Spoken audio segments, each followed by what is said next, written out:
Hello, Council. Bonjour. Madame. The sun's still out. Yeah, I like this. Yeah, Cold. it's good. It's cold, but there's sun. 23, So let's stand for a moment of personal reflection.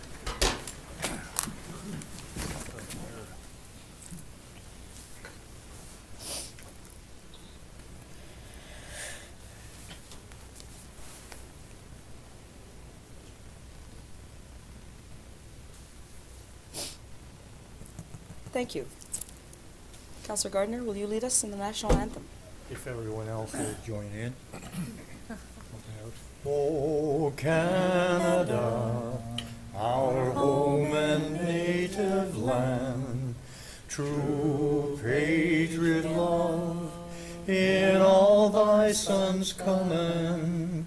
Car ton bras sait porter l'épée, il sait porter la croix. Ton histoire est une épopée, les plus brillants exploits.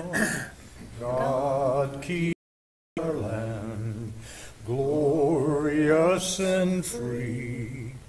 Oh, Canada, we stand on guard for thee. Oh, Canada, we stand on guard for thee.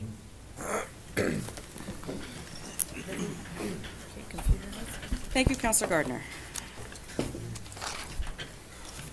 We acknowledge that we are gathering on the traditional territory of the Mohawk people of Akwesasne.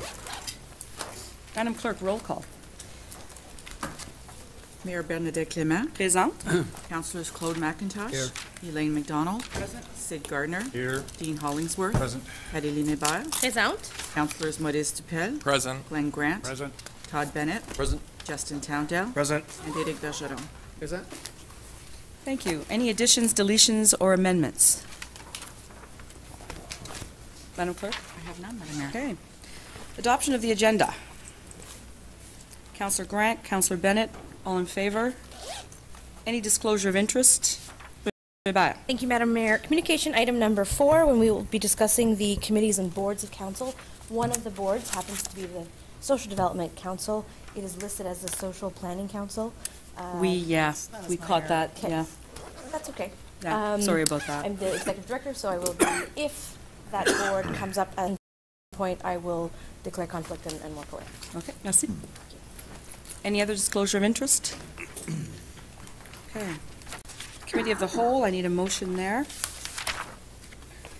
Councillor Bennett, seconded by Councillor McIntosh. All in favor? Adoption of the minutes, the meeting of February 25th, 2019. Any changes? Councillor Sid Gardner, Councillor Elaine McDonald. All in favor? Thank you. Any presentations? None, Madam Mayor. Delegations? None. Consent correspondence. Municipal policy statement for private retail cannabis stores. The recommendation is that council receive this report. Councillor Hébert, seconded by Councillor Grant. So everybody understands that's to come, right? Okay. All in favor? Resolutions. We have none, Madam Mayor. And finished business reports. Have none. This feels like it's going to go quickly, but it is not. I guarantee you. Just teasing us. Commu- Burned out from last week. Communication reports, request number 1. Request for removal of part lot control. Clément Court subdivision. The recommendation is that council will approve the following. That part lot control be removed only from Block 5 of Registered Plan 52M35, Clément Court subdivision, and that part lot control be reinstated on the townhouse lots in the Clément Court subdivision once the subject lots have been created by the appropriate procedure. So the recommendation is for those approvals. Councillor Hébert, Councillor Towndale, any discussion or debate? Just a reminder that Clément is no relation to me. I keep wanting to make sure that people understand that, just to make that clear. Okay. All against? Carried. Audit Committee, the action recommended is that council approve the terms of reference for the Audit Committee as presented in Report 2019-12 FI. Councillor Bergeron makes the motion. Yes. Seconded by Councillor DePel. Any discussion, comment? I know Councillors Bergeron and Towndale are on that committee. Anything to add? No, I thought it was very thorough, so I made the motion. Thank you. Councillor Bennett? Yeah, just wondering if anything's changed from the terms of reference from the last term. Because, I mean, it seemed fine, but I don't know if there's anything different. Fair question. I'll turn that to Madam CFO. Through you, Madam Mayor. Terms of reference that we had for the Audit Committee were back in 1996, so they're definitely a different format, more inclusive of all of the clauses that are there. Really, it's new. Thank you. Okay. All in favor? Against? Thank you. Report on the proposed waste management bylaw. The recommendation is that council review the draft waste management bylaw, provide feedback, and propose any changes to the draft. Councillor Ball? So, are you looking for a motion right now, or are we just debating this? A motion is always in order, so, we can, Just receiving the... well, the recommendation is that we review and provide feedback and propose any changes to the draft. Is that correct, Clerk? That's correct. Perhaps it'd be in order to get a motion to receive it, and then that opens up the floor for discussion. Councillor Bowd, do you want to make a motion to receive? Seconded by Councillor Grant. Discussion. Councillor Bowd and then Councillor Towndale. Sure. Thank you, Madam Mayor. You'll have to bear with me. I don't have the report open on my computer because I did that configuring Windows thing for the first 10 minutes, and I just got it open. But I do have notes, so I may not be able to refer back to the report. But I do have some questions and comments and concerns. So it looks like we'll be introducing the 6-bag limit. And as much as I am in favor of bag limits, I think 6 is still very high. And I understand that there's a plan to phase in into a smaller bag limit. So I'm hoping maybe somebody can speak to that. See that we're starting at 6, but what are the intentions for the next level? What are the dates? What's the timeline? Someone can speak to that. Mr. Saint-Marseille? You have people with you here, right? Do you want to let us know who's here? Yes, that's correct. Thank you, Madam Mayor. Joining me this afternoon is Danielle Watson. She's the supervisor of waste management, and also Carl Goodwin, who's the division manager of environment. So perhaps I can speak to some of the highlights of this in answering the question, and then if there's further details required, then I can turn to staff as appropriate. So certainly we recognize, to the councillor's question, we recognize that the 6-bag limit is fairly high, and indeed based on the set out rates that we had observed as part of our review of what people are doing. And indeed that was augmented by the results of a very comprehensive public survey that we did and outreach last July. 2 bags seems to be kind of on average what people are setting out. But we also recognize it's a significant change to go to a bag limit, wherein we've had no bag limit previously. So we thought it might be an opportunity to phase in. We haven't suggested in the bylaw what subsequent phases could look like that, and I guess we look to council feedback as well. The consideration might be, for example, next year, so in 2020, we moved to a 5-bag limit with a bag tag option. So a resident could purchase a bag tag for a price, and then still have 6 bags, but 5 would be part of the kind of free set out, and then in subsequent years, we could also consider, phasing that bag limit down as well. So maybe over 4 or 5 years, we phase it out to the 2-bag limit, or phase it down, pardon me, to the 2-bag limit, and then supplement that with bag tags. And that is very customary in the municipal world in terms of environmental management, where bag tags almost exclusively are what is utilized. Mm-hmm. Thank you. So I still think 5 in a year would still be very high. So if you are taking comments from council this evening and coming back with a further report at our next meeting, I would like to see it phased down to 4 maybe in a year, and then 2 in 2 years.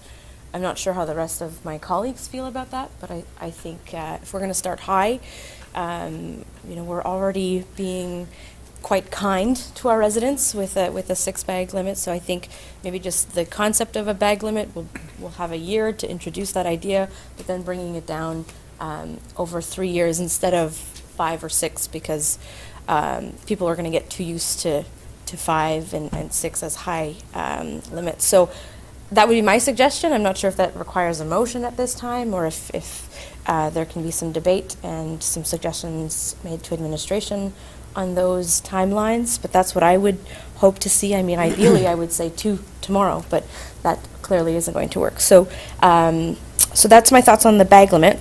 The bulk waste part of the bylaw, there's potentially a pay per pickup option. Can I hear a little bit more about that, and if we're going to jump into that right away, or is that just a potential along the road? Any more information on that would be greatly appreciated. Through you, Madam Mayor, I think we're still looking at some options in terms of how that could be considered, whether or not we arrange to the municipality to actually have a pay for pickup for those residents that don't have the capabilities or the because of accessibility or otherwise. But other than that, other options would be to for the resident to arrange with an independent pickup, and it would be a fee for service, not paid by the municipality, but paid by the residents. So that's something that's in our solid waste management master plan. Certainly one of the highlights was to phase out the bulky waste pickup, because we were unique in that regard based on our research of other municipalities, and it has been flagged as something that should certainly be eliminated. Absolutely. I'm supportive of the elimination of the bulky waste pickup, because I think residents should be looking at alternative ways of disposing large items, like donating them or selling them, or giving them away to family and friends for a second and third life. There's always other options, and then if there isn't, then of course then it would go to the landfill. So I'm hoping that maybe in the final version of the bylaw we can have some more details, some concrete details on a paper pickup service, because I think if we're going to eliminate it, it'd be good to have an option for seniors and folks who might live in in isolation, that don't have a community around them to help them out with items like that. It'd be interesting to see what we can implement right away as a paper pickup, or maybe in a few months' time. But some additional details would be good to see in that final bylaw that'll come to us later on this month. And so it also looks like the mandatory recycling is put on hold for now. Am I correct? Through you, Madam Mayor. So that is correct. That was something that was a consideration, and certainly it was another very large element of the Waste Management Master Plan to look at getting additional diversion, basically, right? Preserving landfill space and getting additional diversion. So that was a consideration. Within that framework of the Waste Management Master Plan, they framed it under the clear bags, clear garbage bags concept. So that's essentially a mandatory recycling, because if there is evidence of obvious items, paper, aluminum cans or otherwise, that would be in the garbage that could be seen through the clear garbage bag, then with that consideration in place in the bylaw for mandatory mandatory recycling, then the garbage bag would not be picked up, and the items would have to go into recycling before it could be picked up. So we're not looking at that at this time? It's not in this bylaw currently, that's right. Are there plans to bring it back to council in 6 months or a year's time, or are we just forgetting about this idea entirely? No, we're not forgetting about it. Certainly on page 47 of the report, we've indicated that that could be for future consideration. So I could be guess with some- all the changes, pardon me for interrupting, Yes, with all the okay. changes that are occurring too, and I think as you've indicated, Councillor, there's a lot of elements here. So what we want to do with the new contractor and with the changes, phase those in. We've got a very broad and comprehensive campaign to look at public education and outreach, so people are aware, and some of those details are in this report as well. So there's a lot of changes. They're absolutely necessary changes, but we're trying to phase them in as much as we can. I agree entirely. So then I would suggest that maybe the mandatory recycling be phased in with the 4-bag limit in a year's time, April 1st, 2020. It will give residents, a year when it comes to the, the education campaign that I'm sure we're going to roll out, and getting used to the bag tags and the limit. So I think that it might be a good time to phase it in. So maybe it could be brought back to us in a year's time with the next phase of the bag limit. And then the other item that isn't being considered here is the public and open space recycling. I guess that'll come to us in the unfinished business item that was deferred from budget, correct? Mr. Samuel-Say? Through you, Madam Mayor, that is correct. Okay, excellent. I could spend another 5 minutes telling you all how important it is to support items like this, but I probably am starting to sound like a broken record at all of these meetings talking about waste. So I certainly hope that my colleagues support this initiative. It's critical for our landfill, but I also want to add that it's critical for the environment. That seems to sometimes be missing in reports that we read, that there's a cost that we're going to incur if we have to close and open a new landfill, but there's also a cost to the environment. And it's up to us to make a change in our community and make that impact globally as well. Thanks. Councillor Abao, that's how change happens, sounding like a broken record? I could keep going. Yep, that's all good.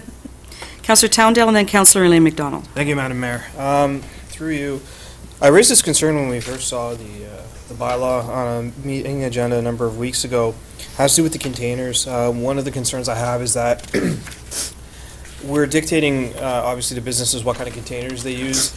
I understand that. Spent time in Toronto when they phased in their container program and the new pickup and all that.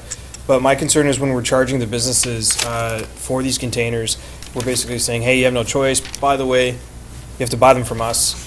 Although that seems to be different here now. It doesn't specifically say that. There may be other opportunities to purchase them. But in the past, not counting garbage receptacles, but when it comes to recycling, we've issued those. So I have some issues imposing a cost in this regard. If we're going to change this, I do feel that the burden for the cost, even though it will be high, does rest with the city.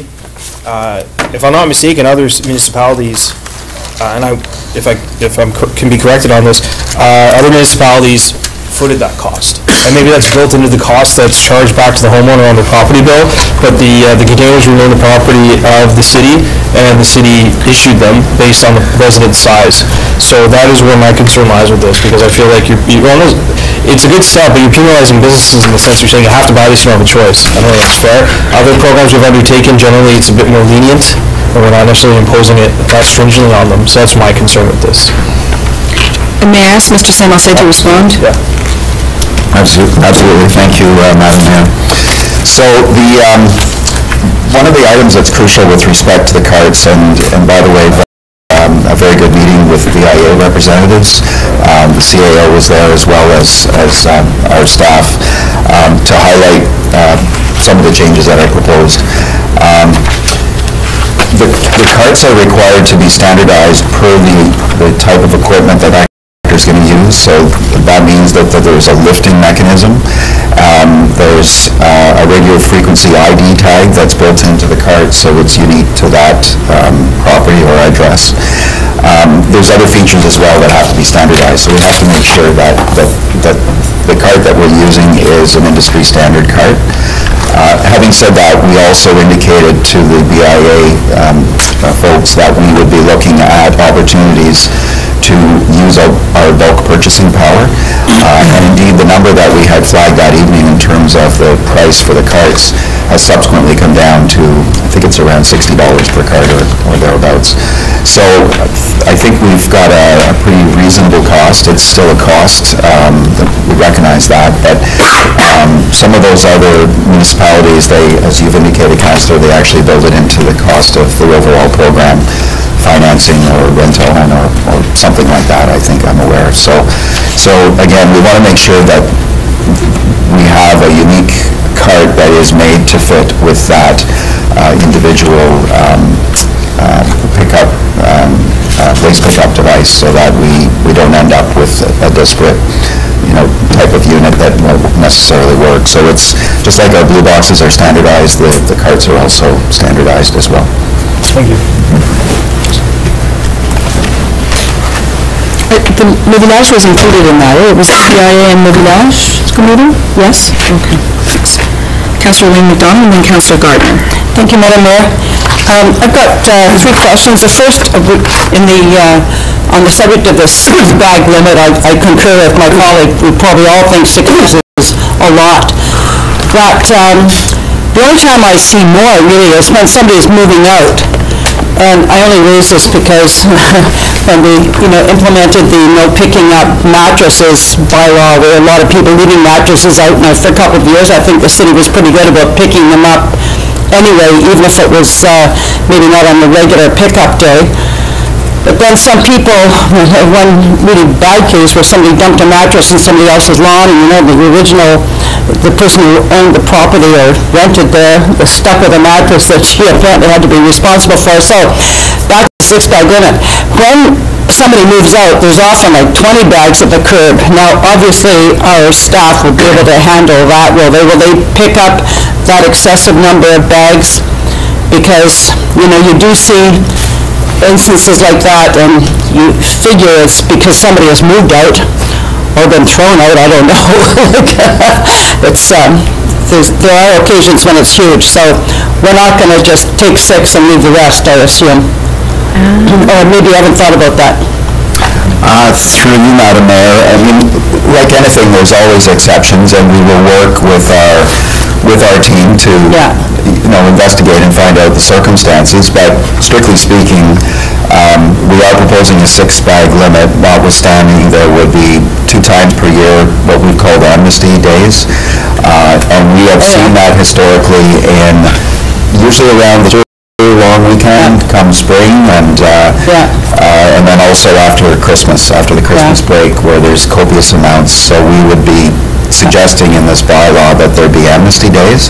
But other than that, the bag limit would be the bag limit. And I think part of the consideration in the question here is maybe it's segueing over to the bulk waste items as well, where the end of the month, when we see that occurring, where there's copious amounts of waste that's out at the curb, some of which might be bulky items, whether it's a desk or a couch or otherwise. But so the idea is I'm sure the ones I'm thinking of, they're rentals, because there's one in my street, there's frequent move-ins and move-outs, and when there's a move-out, you know it because the garbage is piled high. And I hate to see it be left there, and the landlord have to deal with it, because I think life is hard enough for the tenants in that building already. But anyway, I'll leave that. That's my concern. And then I have another question.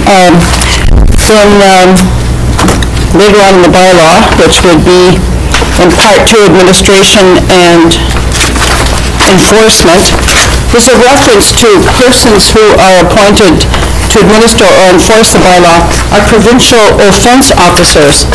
So do you mean like in addition to our own personnel, I say the contractor whom we've hired, there are other people who are provincially appointed people, or is that just a case of the workers wearing 2 hats? If they see an offense that they have to make some sort of intervention, at that point they act as the provincial offense officer, but generally they're not. Or have we got 2 tiers of employees there? No, through you, Madam Mayor. No, it's a single tier. So, as we like to say, we deputize staff, whether it's through various forms of enforcement. So, our staff are deputized in the environment section as well. I thought that might be the case. And then down in Part 13 of the same section, it made me think that possibly from people who contravene the bylaws. Is some of this designed to respond to hoarding situations where hoarding even spills out onto the property from the house? and at that point, an inspector can go in, or there has to be maybe a few steps before an inspector would go in. And I just wonder if hoarding is one of the factors that triggers some of these allowable interventions on the part of the inspector. Through you, Madam Mayor, I think what we want to speak to in this section is the fact that there's a strong degree of dialogue and cooperation and communication between our staff in the environment section and the folks at Property Standards. So they deal with many situations. One's domain goes to the property line and the other one starts at the property line, so that's where sometimes there's this, there's this gray area, and I'm not familiar with the hoarding issues, but certainly that's within property standards, but sometimes pardon the pun, it spills over, from... Literally, yes, I know. I've had to, respond to a few neighbors' complaints, and I recall now it is property standards who become activated and work there. Okay, thank you very much. Councillor Gardner and then Councillor Grant. Through to Mr. St. Marceau, I brought this up before.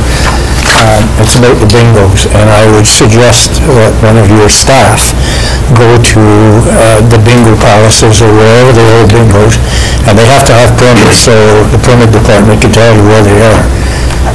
I've raised money with a group doing bingos, and anywhere between 30 and 50 black bags of cards, not necessarily cards, but the sheets that they use to dab, all go into black bags and go into the garbage, and those should be recycled.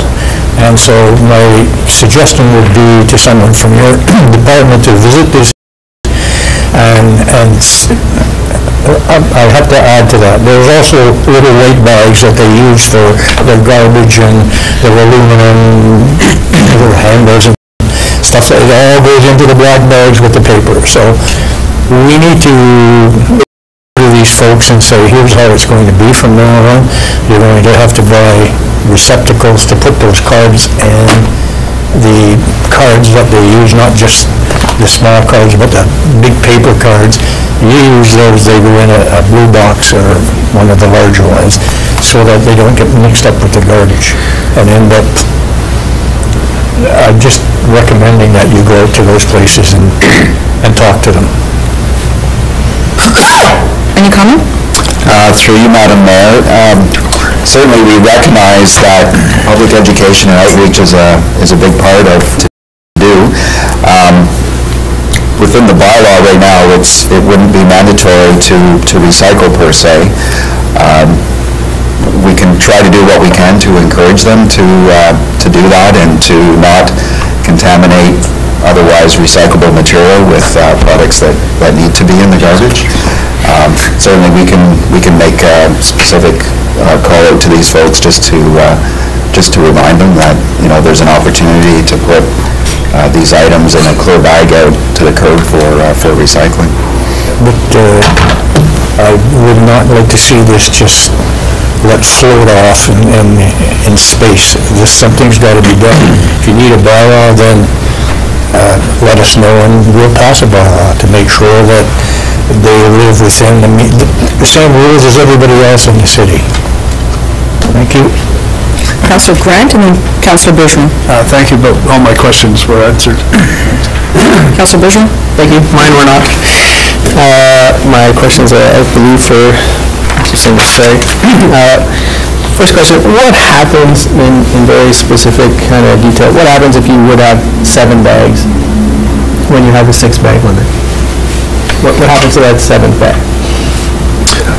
Madam Mayor, certainly as part of the rollout of this with a public education campaign, and we've had some discussions with the contractor already in this regard, that we need to make sure that people are aware what has transpired in terms of the changes, and you give them the benefit of the doubt, and again, it's all in a case-by-case basis in terms of interaction with the public.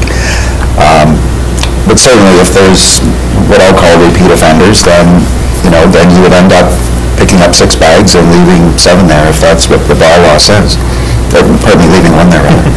Okay, so can you maybe discuss, if I can follow up, I have a few follow-up questions, the tag system. Essentially, the tag would be on, you would be given enough tags for 6 bags, and for the record, I think 6 is far too much. Like, I think we're looking at, I would prefer 2 to 3 at most, but that's a conversation for another day. Is the idea that tags go on these bags, and the ones that don't have one don't get picked up? Through you, Madam Mayor, currently what we're suggesting is that we would not have bag tags at this time. The bag tags would be there once we started to downsize the amount of set-out bags for free. So if we went starting at 6 and then, once we went to 5 and 4, if that's the way we went, then people could still put out 6 bags of garbage, but 1 or 2 or 3 would be tagged, and they would have to purchase a bag tag to do that down the road. Good, thank you. I have a few more questions there, so. Okay. I mean, I lived in a community that 20 years ago, we had tags that we had to pay for. This is 20 years ago, so I think it's time for us to move forward to something like that. My next question is about the elimination of bulky waste items. First question is, what impact does that have on the landfill itself in terms of the length of time we have left, because we're running out of time on that landfill? And in very practical terms, what would someone do if they do have something that is bulky waste? How would they get it to the landfill? Is there a charge? How does that work? Through you, Madam Mayor, to the first question, certainly bulky waste is an epidemic, I'm going to say. It's very challenging within the city, and it has a huge impact on our waste capacity, because there could be items within there, and I think Councillor Hebert before referred to the fact that some of these items were used as well, and that's something that we want to look at an opportunity if the items are still viable for repurposing, as it were. So in that case, it doesn't end up in the landfill, which is obviously very desirable, right, for a user and for the city as well. In terms of the logistics, this would be part of the rollout package that we have with our education and outreach. As I mentioned, there's opportunities. We would look at opportunities for people that could not avail this service to make arrangements with a contractor or provider to come and pick up a bulky waste item. Or indeed, landlords and otherwise would have to make their arrangements through a contractor or a provider to have that picked up, and it would not be picked up by the municipality. So in essence, we would still continue to receive these, it would just be for a cost. Sorry, could you repeat that? We would still receive it at the landfill, it would just be a cost to the person bringing it. Through you, Madam Mayor, certainly there are going to be some items that will still be landfilled, but what we want to do, coupled with our information and public outreach center at the landfill site, we want to implement, we would look at opportunities for additional diversion, maybe working through other local entities and associations, Agape and otherwise, maybe to see if there's an opportunity to repurpose some gently used items as well. So it's not just purely somebody else would take it to the landfill site. Ideally, we would look at opportunities to intervene and to break that cycle as much as we can. There's going to be some items that would be landfilled, but we're trying to curtail that, and right now we feel it's far too easy just to put it out the curb and then we pick it up. So it doesn't really encourage innovation and diversity and repurposing. Okay, thank you. So, I mean, we're just reviewing tonight, so I might as well also add that I fully support mandatory recycling. I think it's time for us to look at that bylaw, so I welcome it coming back to council as a bylaw. And the same thing with public open space and event recycling. I think it's 2019. I find it hard to believe we don't already have a bylaw for this. So those are 2 items in the very near future I'd very much like to support around this council table. Thank you. Thank you. Councillor Hollingsworth, and then Councillor DePel. Thank you, Your Worship. In light of the fact that Min is looking for opinion, I'll give it. As far as mandatory versus not going there, Mr. St. Marseille, and I'm not looking for you to answer a question, but I think, speaking for myself, I would prefer to see us go to 6-bag and mandatory recycling than to go to 4-bag and no mandatory recycling, because the truth of the matter is that there are some people without mandatory recycling. We got a couple of extra cans, I don't want to pay my $5 for an extra bag, so it's going to just recycling, I have no room and all that kind of, just file it in there and that kind of thing. I'd prefer to see us go with mandatory to say, look, you have to recycle. You have to recycle. That's kind of a non-negotiable, because that, quite frankly, is kind of where we want to go ultimately anyway, right? To reduce the amount of stuff going into the landfill site. And I would prefer to see us mitigate any opportunities to try to kind of move it around, if you would. So while I recognize that admin is trying to kind of make it all work, I would prefer to see mandatory as soon as humanly possible. If not this year, then certainly before the end of our term at the very least. Next year, preferably. I admit that 6 bags seems awfully high. I think 3 or 4 is probably a little more reasonable, but definitely I think mandatory recycling.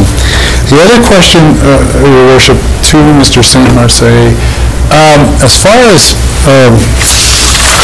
pay per pickup, I'd like that as a feature being offered, at least for the short term, simply because not everybody has access to a pickup truck to get it delivered, or whatever the case may be. And a quick question, have we looked, is there, maybe I'm kind of firing out in the middle of nowhere on this one, but is there any way we could potentially hire a contractor kind of on a fee-for-service type scenario or something like that, where the first year we try it, we hire this guy based on an estimate, and then decide after the year, okay, we want to continue or not? My point is this. A number of people, when I say seniors, because I think of my mom for sure, who wouldn't have access to people who could deliver it for her, wouldn't even know who to call, quite frankly. But if the city provided the service, she could just call the city and say, I have an old couch, can somebody come and get it, and I'll give you the $20 or $40 or whatever it is to come and pick it up. So if we looked at, is that a practical option potentially, or is it just not even a starter? Through you, Madam Mayor, and I think I'll ask Ms. Watson maybe to offer her comment if she wishes as well. Certainly as part of this, we envisioned that we would provide a list of resources, providers or otherwise. We're not pre-qualifying them or anything like that, but we could provide a list through website and otherwise to say, here's some providers that would pick up those goods for you. We are proposing not to be responsible for the cost associated with the bulk pickup. That's the reason we're trying to get out of that business in terms of bulk pickups. It's challenging for us and it's costly. I guess, Your Worship, thank you, Mr. St. Marseille, as far as the paid pickup, I think to try to discourage people, the fact that they would have to pay as opposed to the old days, just haul it to the curb and forget about it, maybe would discourage. I guess I'm trying to find a compromise between people saying, well, we used to be able to do it and now we can't, and that kind of thing. Lastly, Your Worship, and this is on the 6-bag limit, I think we need to be pretty firm on that 6-bag limit, and if somebody's moving, that's kind of the cost of, I guess, moving. If you want to put 20 bags at the curb, regrettable, it's just kind of the nature of things. I'm not sure how practical it might be to have us negotiating with people who are moving out, and I realize we're trying to be fair, but I think we need to be pretty consistent on that, and if it costs people extra money, we're really sorry, but that's the way. But either way, whatever configuration of this particular bylaw, I'm prepared to support, because anything is better than what I think we currently have. So that will be all. Thank you. Thank you. Councillor Dupel? Thank you, Madam Mayor. Through you, so I guess it would be Mr. St. Marseille. So a question is the bulky collection. So if once we stop the bulky collection and it does make it to the curb, and it doesn't get picked up, because from beginning the implementation of the Property Standards Committee, we've seen all kinds of issues around this. So what happens to that bulky collection that's not picked up? So is the landlord responsible, or the property owner, or the tenant? Because this is where we're going to get into the problems. Mr. Saint-Martin? Through you, Madam Mayor, I think the answer is it would be the property owner that would be responsible for that pickup. And so then through you, Madam Mayor, have we had any consultation with the Landlords Association? Mr. Saint-Martin? Madam Mayor, not specifically, no. This is part of the outreach that we would be undertaking. Because I have sort of some concerns around this, because I think that if we're going to have the property owner responsible, but he lives in Toronto, and this is going to sit as an eyesore until we can get through to the property owner or get a fine laid, and now so all your neighbors across the road sit and look at the disaster that's across from them, which we've seen up to now, and we have weekly pickups. But we've seen now where stuff doesn't get picked up, and it's just, I mean, I don't know, I think we need to have a better understanding, and if we go with the tenant and the tenant moves, as Councillor McDonald says, and leaves 30 bags and now the apartment is vacant, and we haven't got a hold of a tenant, or we're in the summer and we've got food in there, or whatever may be in there, I think we need to do before we can actually say we're stopping that. We need to look at meeting with the property owners who are the taxpayers who have rental properties, and I would say the best way would be through the Landlords Association and come up with a game plan, because at the end of the day, in fairness to those landlords, they pay their taxes as well as the people who live across the street. So if they happen to have a tenant who puts all that stuff out, it's kind of, as Councillor Tandale said, when we're trying to enforce for the businesses, it's kind of penalizing these people too, because there's no, I mean, yes, we've got landlords out there that probably aren't, your high standard landlords, but you got other ones who, treat their rental properties like it's their own property. So I think that we need to sit and have a conversation with the Landlords Association, because I don't think we're going to end this problem. The mattress problem didn't end. The mattress problem is continuing today. The shopping cart problem didn't end. The shopping carts are continuing today. So I really think that we need to figure out what we're going to do with that, and then what our plan of action is. When I'm paying my property taxes on my street and my neighbor puts that out as a tenant, and the landlord can't get in contact with the landlord, and that stuff, I have to sit and look at that stuff for a week or 2 weeks or 2 days, 3 days. So I think there's some information that we're missing when it comes to, the report is wonderful and very comprehensive, but we need to, I think, have a plan B. So I've come to the end of my speakers list. I see Councillor Lane wants to speak again, but I want to look towards Councillor McIntosh or Councillor Bennett if they want to speak now. Councillor McIntosh, and then I'll come to you, Councillor Lane. I also have some concern with the 6-bag limit. 4 was just dandy. I didn't see anybody putting 6 bags up. Sitting where? When it comes to the tag system, through Mayor to John, I'm living in a 4-plex, and all the bags go to the curb together. How do we know who's not paying, who is? How do you enforce that? Through you. 4 times 6, 24 bags limit, or? No, through what the councillor is describing is the IC&I side, so the industrial, commercial, and institutional element. So the 6-bag limit is for the residential unit. Single dwelling? For a single dwelling, that's correct. When we get into the IC&I, what those would have is a cart-based system. It's like a house, a big old house with 3 apartments in it, would qualify as a single dwelling? That depends on the classification of the property. So it's okay. The hardest thing to do is legislate common sense. So you're going to definitely have some bumps on the road here. Are we still going to have the hazardous waste days for people to bring their electronic waste and whatnot to the dump, landfill site? Through you, Madam Mayor, yes, that's correct. There's actually an item on the agenda for this evening to talk about it. So Yeah. we definitely want to continue with that and So you can enhance it still get ideally. rid of the electronic waste by get it up. At the landfill, and there's also various depots within the city at some of the vendors. They will take hazardous waste as well. Okay. Well, are we going to, I sense there's clear bags are being encouraged for recycling. Am I reading that right? Through you, Madam Mayor. So clear bags could be used right now for recycling. You could put out. Yeah, I realize that. Yeah. But are we encouraging this But as we move on?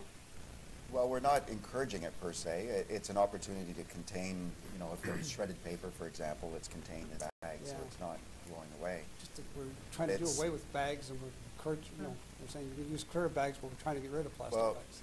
through you, Madam Mayor, those could actually be recycled if they're contained like that. Are they? So part of the problem is the loose bags that drift away. But if the bags are contained, that's part of our recycling Yeah. processing that we can Okay. do. I somewhat agree with Councillor Pell that, again, you can't legislate common sense. And I see a mattress been out there for almost a week now on one of the side streets. And it'll stay there until probably the snow goes away. It's just sitting on the snowbank. We don't know where it came from. Certainly, Will the city make a move to pick that up? We will ultimately, but we will dialogue with the property owner or the resident to let them know. And again, it speaks to, as the councillors indicated, some common sense. And if it's a frequent occurrence or if it's just a one-off, then we have to use some I know, discretion I realize with that. that. Just that, you see these mattresses sit there for a week and a half, and it's unsightly. And if you're a visitor from out of town, you've seen 2 or 3 mattresses on a main drag. It's certainly recognized, though, that the adoption of the mattress bylaw has been huge. It's been very important. And we've actually have expanded our storage of mattresses at the landfill because of the uptake. So there's always going to be outliers with any program, unfortunately, but it was the right thing to do, and it's made a huge difference on our operations. Well, the one thing, I think the 6 bags is really generous. Seldom do I ever see 6 bags out there, and I probably going with 4. Councillor Bennett? The questions I had have been answered, so I'm good. Okay. So, we'll go to Councillor Elaine McDonald. Thank you. This is really important, Madam Mayor. I want to commend Ms. Watson for the idea last summer of the Trash to Treasure Day. It was like yard sale heaven, and more of the same. That was really wonderful. Any more comments? Councillor Gardner? It's going to be a quick comment. I agree with Morris Pell and what he's saying. I was making a note as everybody was speaking. And what is missing in the issue of heavy items being disposed of?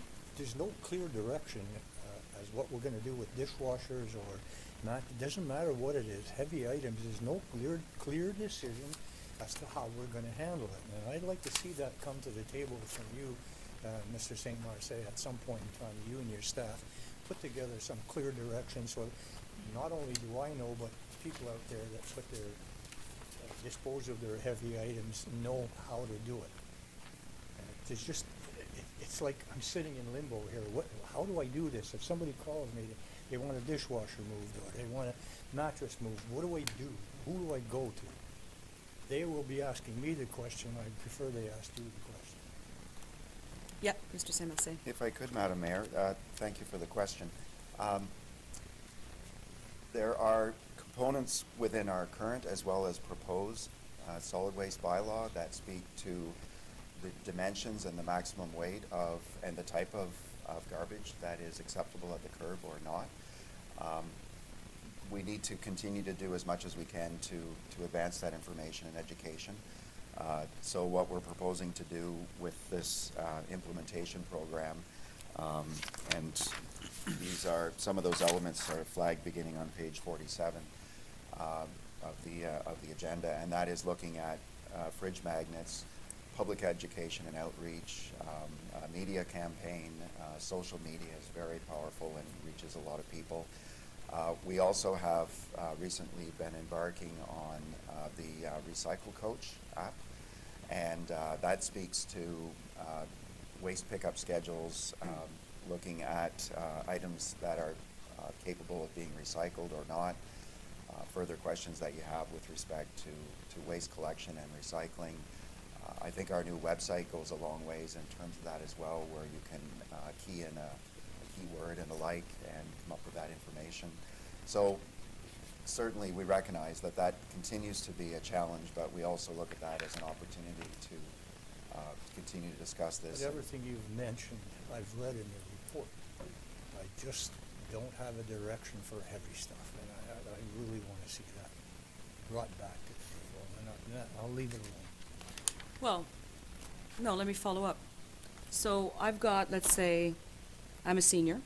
I've got a son-in-law who comes in on the weekend and he helps me with some renos, and he puts my stuff to the curb and then it doesn't get picked up. So there's a couch, there's a dishwasher, and it doesn't get picked up, and so then I phone the city. What does the city tell me? What does the city tell me? It's not picked up. What do I do? I'm going to defer that question, if Sure. I could, Madam Mayor, to Ms. Watson, because that's part of a day in her life, I guess, as well, in terms of Sure. dealing with those types of Ms. questions. Watson, can you come to the mic?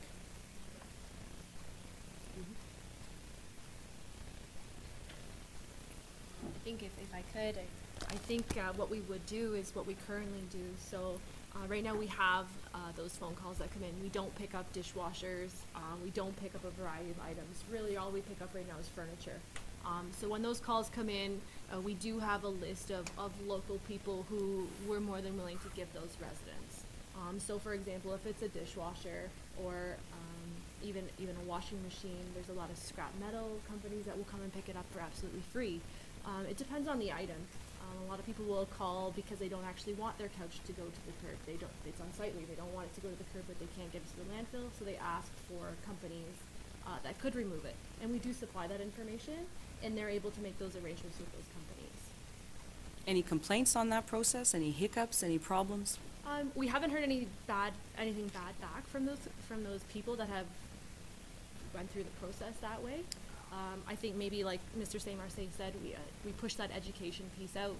The Recycle Coach app would have that information. So if you decided you had a couch out and you didn't know what to do, you would just type in couch and a couple numbers would come up, or we could figure out how we would do that with local companies, and it would be like a directory.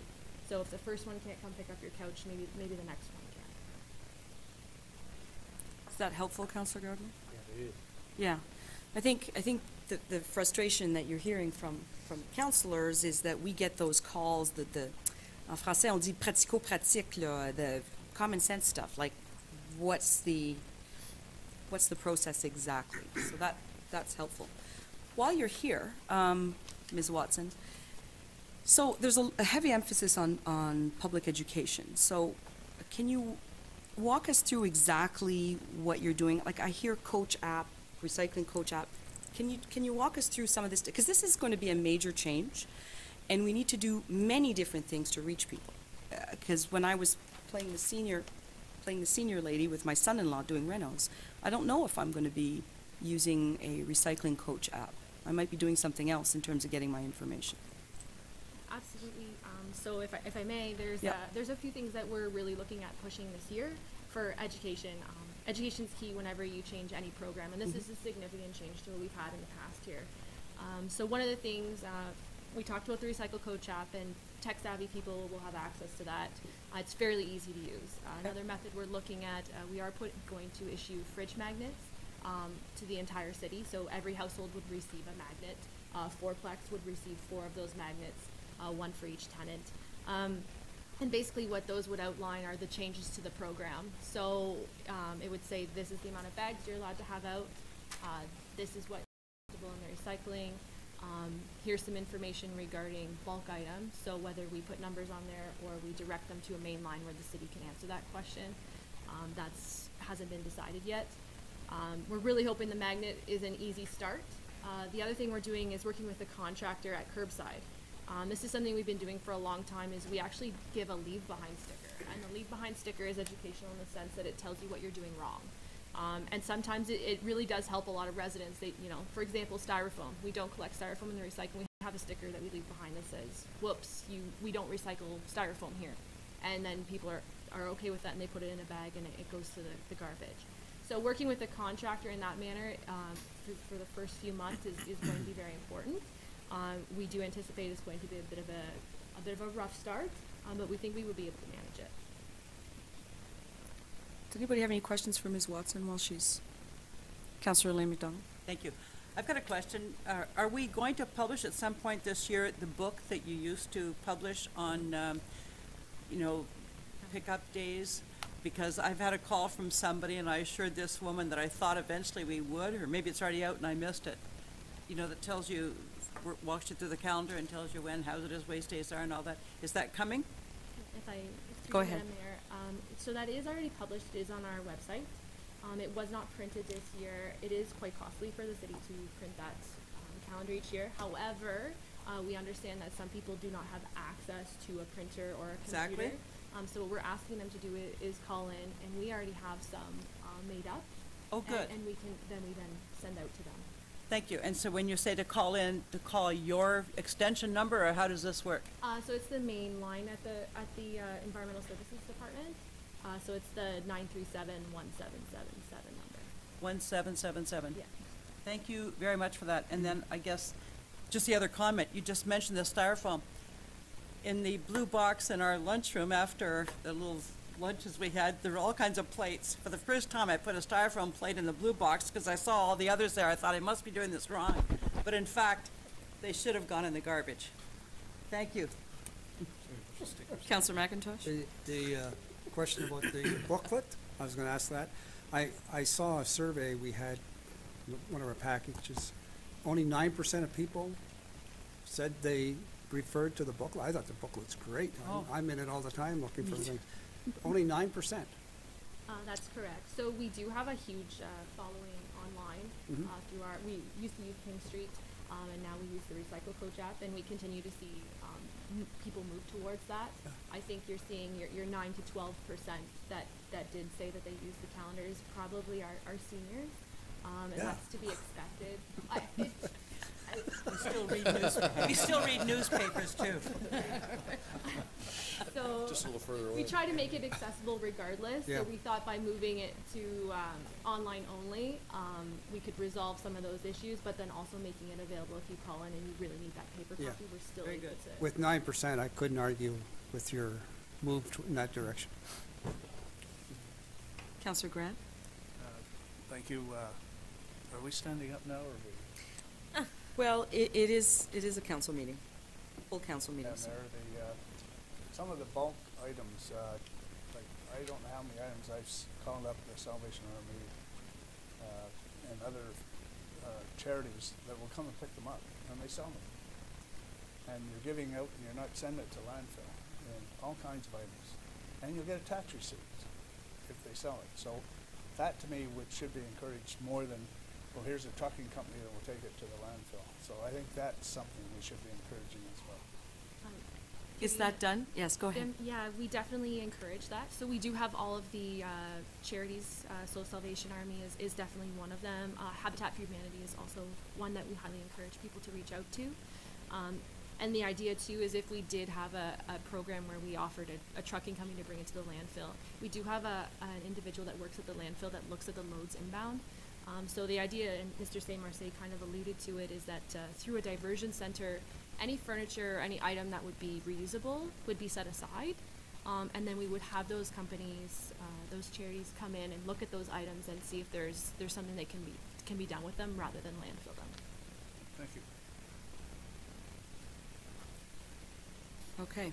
I just want to add, and we talked about this last week, but I think we should keep talking about it every time we talk about this topic, is that the landfill has a limited life and could potentially cost tens and tens and tens of millions of dollars to close and find a new one. So again, this is part of the reason why we're doing this. I know that people are all in different places in terms of how they feel about the environment and how quickly we need to respond, but everybody knows and understands about the money. So I'm just going to keep bringing that up every time we talk about this topic. In terms of process, we have a motion, and it's been seconded to receive the report, right, Madam Clerk? So I can call for the vote, and then I would like to know from administration whether you have enough feedback or what the next step in the process is for you, because we have a timeline for April 1st, but you heard, Mr. Saint-Marseille, from many councillors that maybe 6 is too high, you know, and when do we want to start talking about that? So I'm going to call for the vote on the motion, and then I'll turn to administration for some comment as to what the next step is, something concrete that that you need from council. So all in favor of receiving the motion? Carried. Mr. Saint-Marseille. Thank you, Madam Mayor. I guess there's a couple of themes to some of the feedback and the considerations of council around the theme of mandatory recycling, and I think we heard that certainly an important consideration, but the fact that, you know, there's other things that we need to do, and I think Ms. Watson mentioned about kind of the phase in. There's a lot of changes that are contemplating coming forward.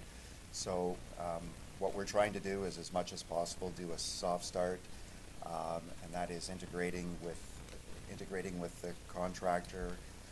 They have some great ideas, for example, as well, in terms of looking at the integration of the carts in the BIA as well as Le Village, where they will dedicate people to each of those areas, and they will actually look at phasing in sectors of each of those areas. So it's not just full on April 1st, everything is in place. So that's why we're looking at June 1st for that.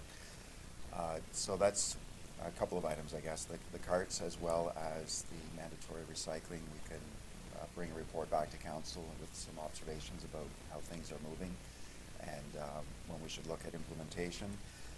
The bag limits, certainly we recognize that 6 is a conservatively high number. In all honesty, we wanted a safe number, I guess, to implement for people, even though based on a lot of public feedback, more than 400 people, I think, filled out the online survey, so we had a lot of great feedback to say, why does it have to be so high? We need to recycle more, we need to divert more. And again, this is backed up by our research that says there's an average set out by resident of 2 bags. So 6 is certainly high, but if council wishes us to monitor that and to come back maybe in 6 months instead of a year to say, look at, you know, based on what we see, perhaps we can look at moving to 5 now with a tag, or maybe go down to 4. Maybe there's other options. 2 bags, by the way, fit into 1 container. So if you have a plastic container, so kind of multiples of 2 work in that regard. So that's why it's a 3 container or a 6 bag limit.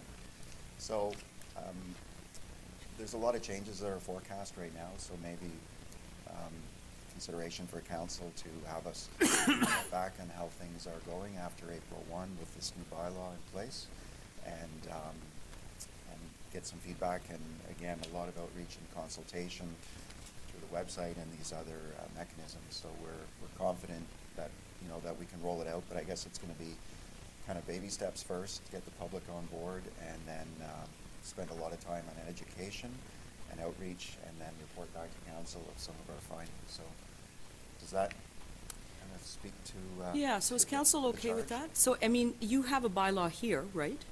So what you're saying is you're standing by the recommendations that are in this bylaw as presented, okay? But that, in consideration of the comments you heard tonight, there's a certain appetite to maybe go a little further on some things. You would report back and let us know where things are 6 months in. Is that okay with council? Sounds okay? You do need a motion, though, for the bylaw. How do you want to proceed with that, Madam CEO? Well, through you, Madam Mayor, if that sounds like that's reasonable with council tonight, we will bring the bylaw back on the next meeting in March. I mean, the bylaw still could be discussed if there's specific items in it, but we'd be looking to try and get the bylaw finalized and approved that evening. Right, so the next meeting is March 25th, and we want things to be in place by April 1st, right? Correct. So council understands that timeline. So it'll come back on March 25th. But I'm getting the sense that we want to report back from administration as this proceeds. It's a lot of change, and we'd like to know how things are going some months into the process, right? Sounds good? Okay. Thank you. I still use the booklet, Ms. Watson. I'm old school. Yeah, love the booklet. And I'm not a senior, so, just saying. Madam Clerk? Our last communication report is council committees and board representation. The action recommended is that council review the recommendations outlined in the background of this report and provide further direction to administration. Councillor Hébert? Thank you, Madam Mayor. Before we begin, there is a committee that is missing here. On Monday, March 27th, 2017, we had a presentation from a couple of members, I think from Maison Baldwin House, Maison Interlude, that asked for a councillor to sit on their International Day of the Girl Committee. And then there was a vote, and I was appointed to said committee, and I have for the last 2 years. And they've just recently called me to see if I wanted to sit on this committee again, and I'm wondering if we needed to go through the appointment process, because that's how it was done originally. So I always saw it as an appointment, because it came here, there was a vote, I went to the meetings, sorry, I should be standing. Thank you. Yeah, my bad. So I'm wondering if it could be added to this list and discussed, or we can get back to these folks. I'll have Madam CEO address that. Thank you, Madam Mayor. So if we want to have council appoint a council member to a committee like that, then I think we look for certainly direction from council. There could be some organizations in the community that might want to see if there's a council that might be interested without necessarily a formal appointment. So if it's an appointment, then the mayor is going to make that. I look at our role with respect to committees that for something like that, if we're going to have a council appointment, then we would put that through the mayor's office to make that appointment via council. So I think that there are a lot of, there are organizations in the community that do look to potentially have a council member participate in those organizations, maybe as a board member. So I think as administrators, what we're looking for is clarification or direction from council. Is it going to be a appointment by bylaw, or is it going to be an appointment where a councillor might participate because there might be an interest in that organization? Is that clear? Sure. Thank you. It's just that in this case, originally it was a motion to be appointed. I can stay on, so we can leave it as is. I just wanted to know if it was originally a motion, if it should come back at some point, now that there's a new term of council. So if it hasn't been added to this list, then I'm sure it's quite informal, and I'll just stick with it. I don't know whether there were terms of reference around that, or... So for something like that, I don't believe that we have terms of reference. I don't know that it was done via an appointment via a bylaw. So councillors that are appointed are done for certain committees are done via bylaw. So it can be. It's really just direction that we would like to, through this process, I think, get clarification and make sure that we are following a proper process. So we'll look into that one. Sure. See what happened to it, and then maybe add it to the list. So I'd like to make some... Councillor Lane? Thank you, Madam Mayor. Yeah. And if you want to discuss this later, that's fine, but my question is the opposite of Councillor Hébert's.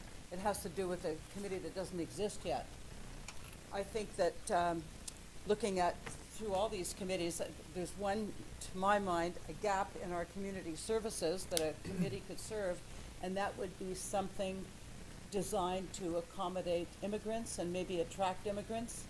We don't have, I don't think we've got a desk that relates to immigrants in any specific way. I know at one time, I remember asking how we would serve somebody. It was in our discussion of bilingualism.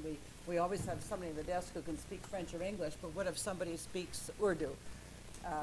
And I think at one point we said, well, we'd call the Immigrant Services Agency, but they're not here anymore.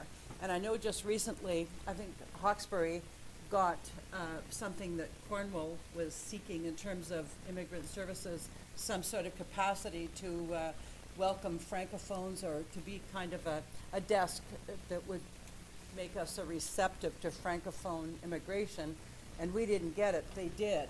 So I just think this is one area of our community that we are lacking right now, and it wouldn't hurt, like, I mean, we designed the Senior Friendly Committee last term because we had this, we recognized a need.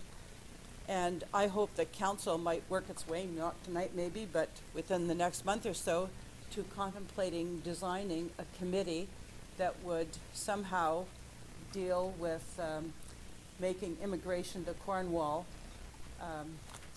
you know, a positive, a desirable thing. Right. So. Okay. Thank you for your. I'd like to make some introductory comments and then turn to the CAO for some intro, and I'll address some of that, Councillor Elaine McDonald. This is a big issue, and we've been talking about committees now for a while and how we want to make changes.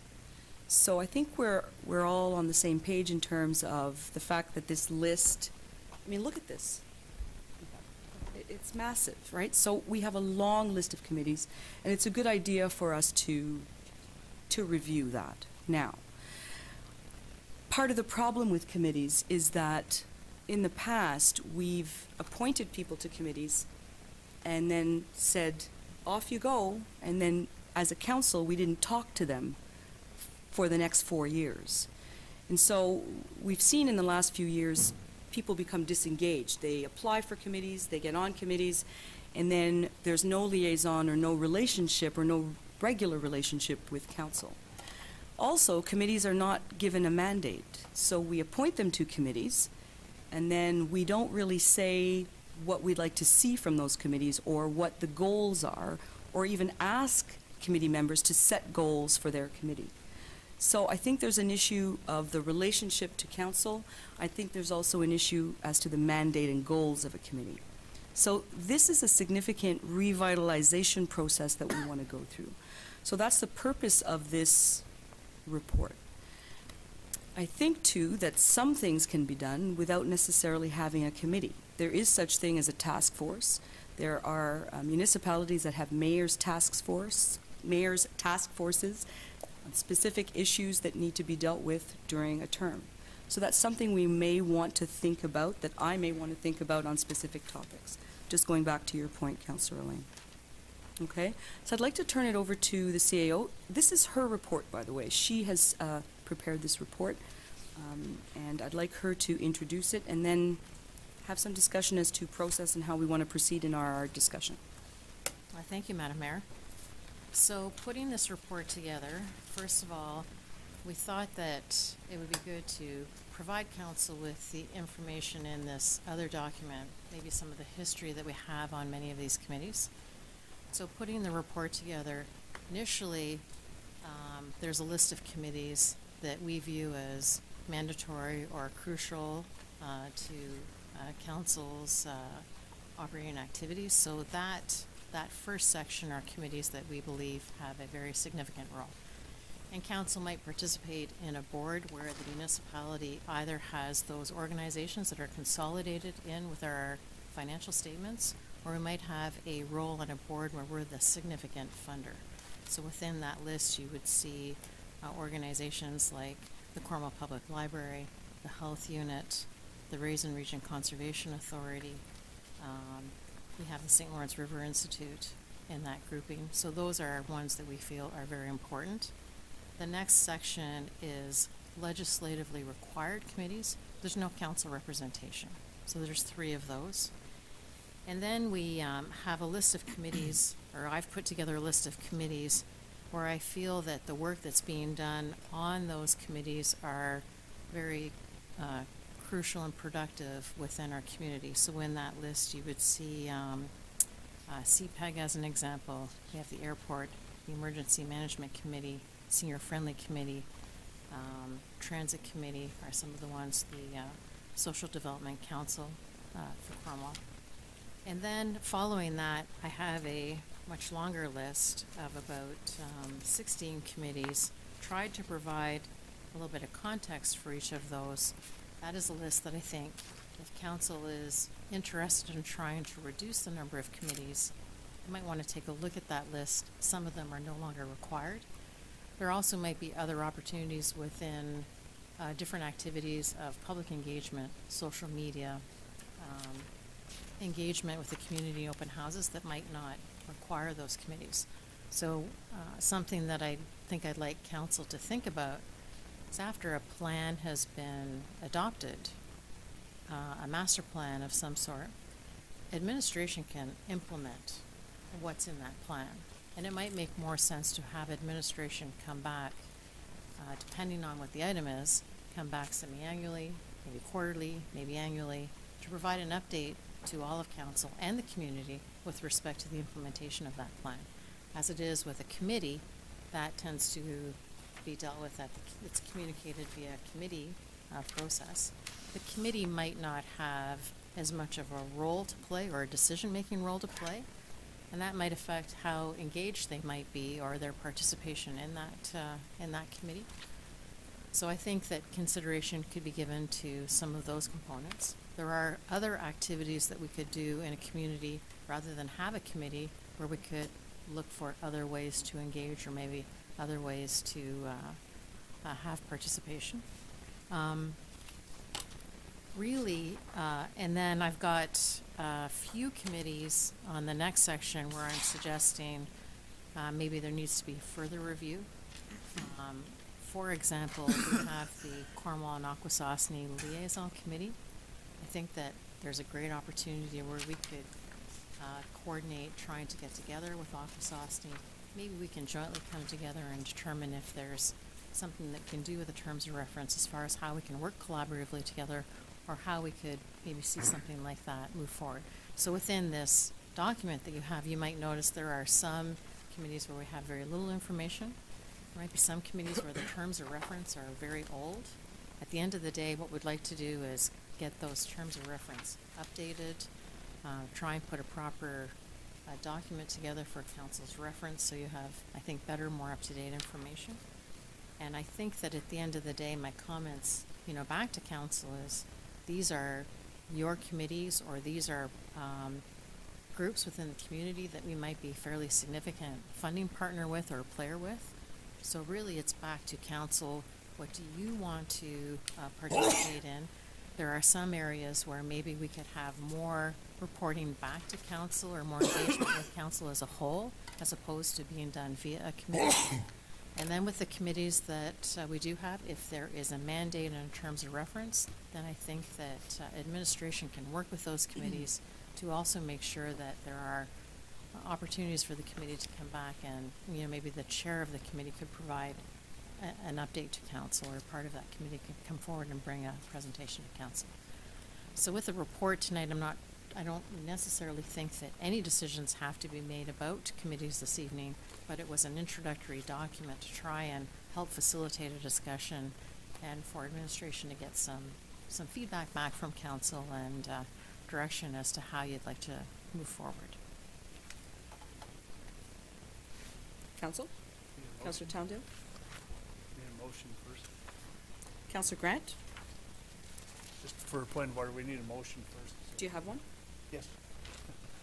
I approve the recommendation, and then get a second to all. So are you making a motion to receive the report? Because there's... No, it says to provide, talk to you about and provide further direction to administration. Okay. So you're making a motion to provide further recommendation? Okay. Seconded by? Councillor DePel? Okay. So Councillor Grant, then Councillor Towndale? Thank you, Madam Mayor. I'm going to start off with, first of all, this report is well written. And, I didn't know who wrote it, but now I know I can understand why it's well written. First of all, I'm going to put a motion for on page 93. It's a motion to discontinue with some direction. So the direction part of it is, if I can get a seconder, I will. If you want me to put the direction, I. Well, we've currently got a motion. Yeah, Madam Clerk. Sir, but I'm really confused about what the motion is. Okay. The motion is to discontinue. Do you want direction But you just made Your a first motion. before that? So you have to approve that, but, I'm not sure what you're approving, or what your motion is to approve. okay. The motion was, council review the recommendation, outlining the background of the report and provide further direction to administration. And that's my motion, that was seconded. Now I want to provide the direction, or we should vote on that first, right? Usually, we don't approve a motion to make recommendations. You would make a recommendation, that would be the motion. Unless you, if you want to put, perhaps, Madam Mayor, Go a ahead. motion to receive the report, and then you start making those recommendations as motions? I think this recommendation is perfectly logical. It's to give direction to administration. If you receive the report. Okay. I'm looking for argument or discussion on this, but I think it's, you're asking, you're asking us to give direction, and which I'm doing. So you're making a motion to provide direction? Yeah, that's consistent with this, the recommendation. So, okay, so you make that motion, it was seconded. You want us to call the vote and then have Councillor Grant make If a that is specific? motion, Is yes. that okay? Sounds good. Okay. All in favor? Question? Yes. Right before the vote. Yes. I'm really unclear on what we're voting on, so I'll ask for a little clarity. And I know, so I'm going to try and provide it for you. We're being asked to review the recommendations as part of a motion, but those reviewed items would be discussed later, correct? The review itself is the conversation we will have afterwards. Right. So we all have different opinions on what that would be, so they can't be included in the motion. So my understanding is the motion is to provide recommendations, right? No? Right, so we're going to do that. We're going to provide direction. That is what we do as a council, so It is. the motion itself doesn't make sense to me, so perhaps the clerk can clarify. Sorry to put you on the spot like this. I don't understand what it is I'm voting on. Neither do I, Madam Mayor, I'm sorry. Perhaps I can. Madam CEO? Thank you. So, thank you. And maybe my recommendation wasn't very well worded, and I apologize for that. What I'm looking for is an opportunity to receive feedback from council. So back to Councillor Grant's original motion to move it, my recommendation would be the motion is on the floor. Feedback can be provided with the items in the report. Once all of that feedback is received, maybe council can vote on that motion to provide that feedback. And then following that, there could be subsequent motions specific about the committees. Does that make? I think so. I'll clarify if I can. So we're going to vote to review it, and then we're going to review it immediately. Councillor Grant, I'm going to turn to you as the mover of the motion. Okay. I think that's why we get our package ahead of time. We reviewed them. Right. At least I did. I don't know. But you could make a motion to receive the report, and then I could recognize you to make the next motion. Which would be, easier. I'm not. all right. So. So we have to change the recommendation in the report? Yes, you do. Oh, okay. You Then do. I will change my motion as to receive this report. Thank you, Councillor Grant. Thank you. Seconded by Councillor Dupel. All in favor? So I'm going to go back to Councillor Grant. Thank you. Now, before I put a motion on, I just want, there's going to be numerous recommendations. Understood. So my first recommendation, and I'll do just one, and then I'll wait for other councillors to put their input. Good. So on page 93, there's a listing of committees 1 to 16. And my motion is to discontinue these committees, but with some direction, and I'll give you an example of the direction I'm talking about. I'll say the Economic Development Strategic Plan Implementation Advisory Committee. I was on that committee. To me, it was a waste of time, a complete waste of time. Because, so what I would like to see is that the department, the Economic Development Department, make a presentation to council twice a year to update us on the plan. Similar to the fire Master Plan Implementation Committee. Same thing, that kind of direction to come and give us an update to the plan twice a year, or whatever frequency but minimum twice a year. So that is, my motion is to eliminate, to discontinue those 16 committees. Is there a second? Okay, is there a seconder? Councillor Gardner? Okay, we debate. Councillor Hubert? Thank you, Madam Mayor. I will vote against this recommendation, as I certainly support discontinuing the majority of these committees, but there are a couple that I would like to debate individually that I think have some merit.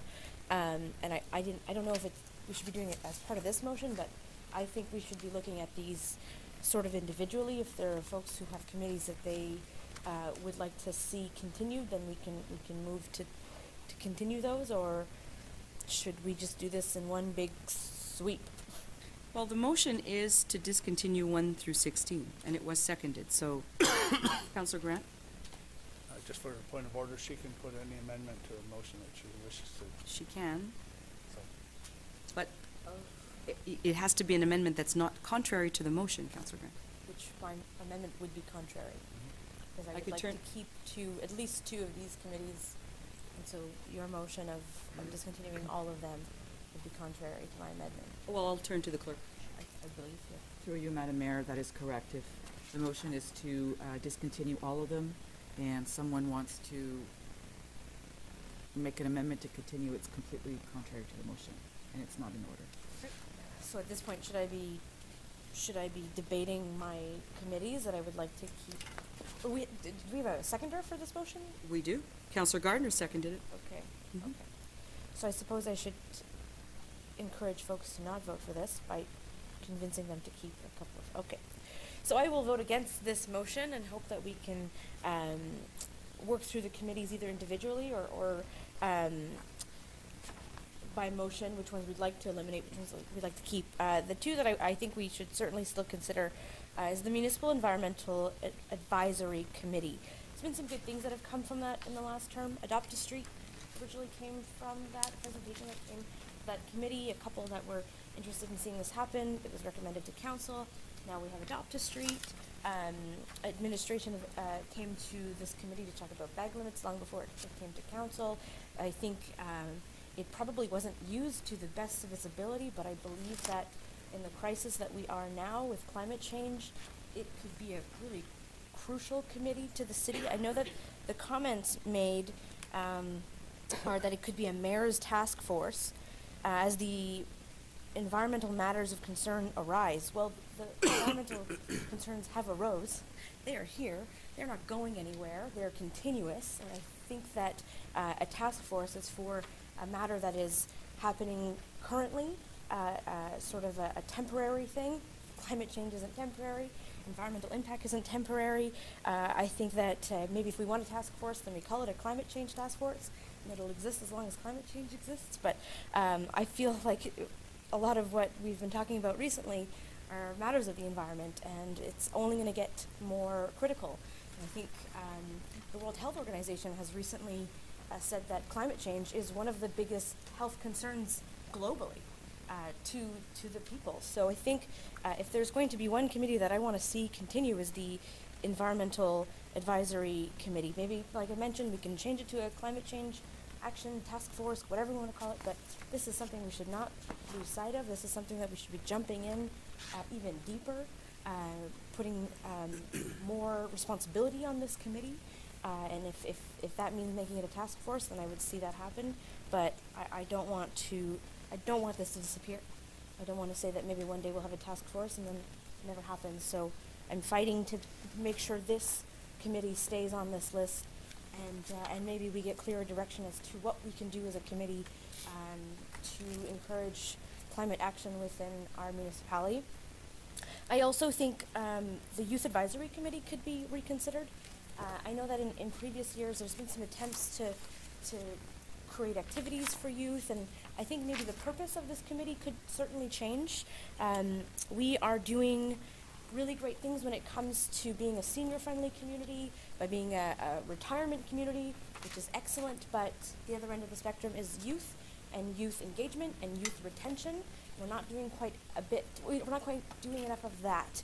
And I think the city should certainly be looking at creating a youth engagement and retention strategy. We don't have one of those right now. We do have some kind of economic development strategy on jobs. I think engagement and retention has a lot more to do than just jobs. It has to do with arts and culture and education and quality of life. And I believe that this committee could certainly be the spearheading committee for such a strategy. I would also like to see the age limit increased. I think there's one of the reasons why this committee tends to not do so well is because the age of the committee is high school.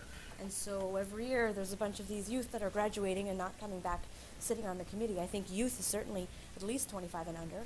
So we'd be tapping into our young adults within the community and seeing what they would see as important to them, and what we would need to change in our community when it comes to retaining and engaging our youth. So I think that the mandate there could certainly shift. It would certainly need staff resources, potentially even a budget, but I think it's something that we could certainly see over the next 4 years done with a committee like this, and having the younger adults participate would have the continued membership over the years instead of having the high school students graduating. Still including high school students. I think it should be inclusive, of course. 13 or 16 to 25. But I certainly think that it's something we should be reviewing the committee itself instead of just letting it go. There's a great opportunity there. So please vote against this motion so that we can save a couple of these committees. Thank you. So I want council to be thinking about what potentially a next motion could be, right? So, next one is Councillor Towndale and Councillor Hollingsworth. Thank you, Madam Mayor. Well, I put up my hand earlier because I was hoping to suggest that we go through these one by one. Truth be told, I don't think we're going to get a motion en masse to discuss this. I think the most efficient way is to go through the list. Realistically, if we start grouping them together, like we just heard from Councillor Hubert, supports most of it, not all of it. So you're going to get piecemeal ideas on each one. So I will not support this motion because I really think the quickest way and most efficient way is to go through each committee, similar to what we did during the budget. When we were talking about outside agencies, we did one at a time. Because in that note, there are a couple committees I'd like to comment on as well, but I'll save those, provided we get to the next stage of discussion. I'll save those for those respective committees when we're talking about them. Thank you. I have Councillor Hollingsworth and Councillor Bergeron on the list. Thank you, Your Worship. I'd just like to start, Your Worship, by saying that philosophically speaking, I'm opposed to committees in general. I don't subscribe to them in general. And the reason I say that is that committees kind of, like, we technically represent the governing body of the municipality. And as soon as you start firing off into committees, you begin to kind of fragment that kind of governing body into small sections in which you have a specialist in this area and a specialist in this area, and everybody else at the table is sort of constantly trying to play catch-up. And that if somebody is proposing an environmental idea, the person or the group of people that sit on that committee have a pretty good handle on what's going on, and the rest of the council is sort of trying to either rely on their colleagues to be forthright, which generally we try to be, I think, or try to educate ourselves as we go. So philosophically, the sooner or the more committees we can not have, the more we as a governing body are in the loop, are aware of, as a group, what's going on, and can therefore make an expeditious, that's a word, decision. So philosophically, I'm not really in favor of them. I see merit to a board of directors, for example, that has a specific job, i.e. the police board as an example. They have a CAO, if you would, or a police chief answers to them. They give direction and that kind of thing. So I see an operating board as having a practical purpose on the ongoing business of the municipality. If we were going to have a committee, or committees in general, Your Worship, if it's not operating like a board of directors, then what I think I would endorse, or any committee that has a fairly specific job, fairly specific goals, and a very, very painfully specific timeline. We would like you to fix this. You have 6 months. Go out and figure it out. Come up with a recommendation. Tell us what it is we should do. We'll agree or disagree, and then you cease to exist. So this particular 16 in question seemed to have served a purpose, and kind of based on the report, if I understand correctly, their purpose is kind of run out. And if there's a committee out there, a group of people that have an idea and would like to have an operating committee that will last so long, and we're going to come up with these ideas, and then we'll, great, but I'm not in favor of just having committees that sort of meander their way along without, like, well, if an idea comes up, we'll figure it out then. I don't really think that's a good, we're getting good value. I realize they're not paid, but I don't see it as moving the municipality forward. Therefore, that being said, I will in fact support the motion and look for any opportunity where a committee is no longer having a really specific function. Let's move it along, and if there's a new reconfiguration, so be it. But speaking for myself, I'm a champion of a short kind of window. Here's your job. Go figure it out. Tell us what we're supposed to do, and then have a nice day, and you can join the next committee we're creating next year when we have another problem. So I'll support the motion. Thank you. En masse as a Councillor Bourgeois.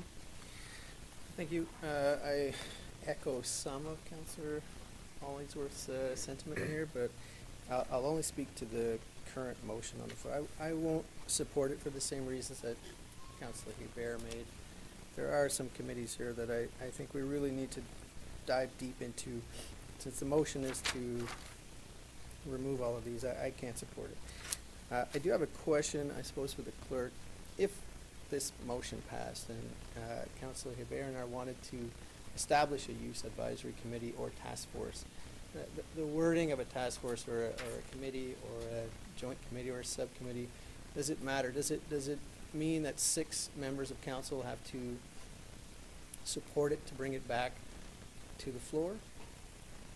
Through you, Madam Mayor, if this committee is discontinued and you want to introduce a new type of youth committee task force with a new mandate, new terms of reference, then I consider that to be something completely new, and that does not require 2/3 majority. It would not be a reconsideration. It would be a new motion. Okay, so follow-up question, since none of these have written mandates that we've received in this report, there's a lot of descriptions of what these committees do, but the mandate itself, I suppose it's a little vague for me in terms of what a youth advisory committee would do without that specific mandate, and that's, I'll speak to that after this motion. It's not related specific to this motion, so I'll let it go, but I won't support this motion for those reasons. Thank you. So I have Councillor Elaine McDonald and Councillor Gardner. Thank you, Madam Mayor. I support this motion, and I also support the sentiments expressed by my colleague, Councillor Hebert. But I think these committees are not the way to achieve the goals that she would like to see implemented. Just a couple of comments about the Youth Advisory Committee. I think it's absolutely unworkable to call kids together in the middle of a school day from different schools with different timetables, some of them tumble timetables, semester system. I mean, after about 3 meetings, when most people have missed at least one of those meetings because they either couldn't get here because, you know, the transit doesn't match up with their particular subject timetable and all those things, they spend their time just trying to get to know each other, and then semester changes and there's a whole new set of kids appointed in some cases, I would expect. But I think there is a great need and desire on the part of youth to get involved in civics in some way.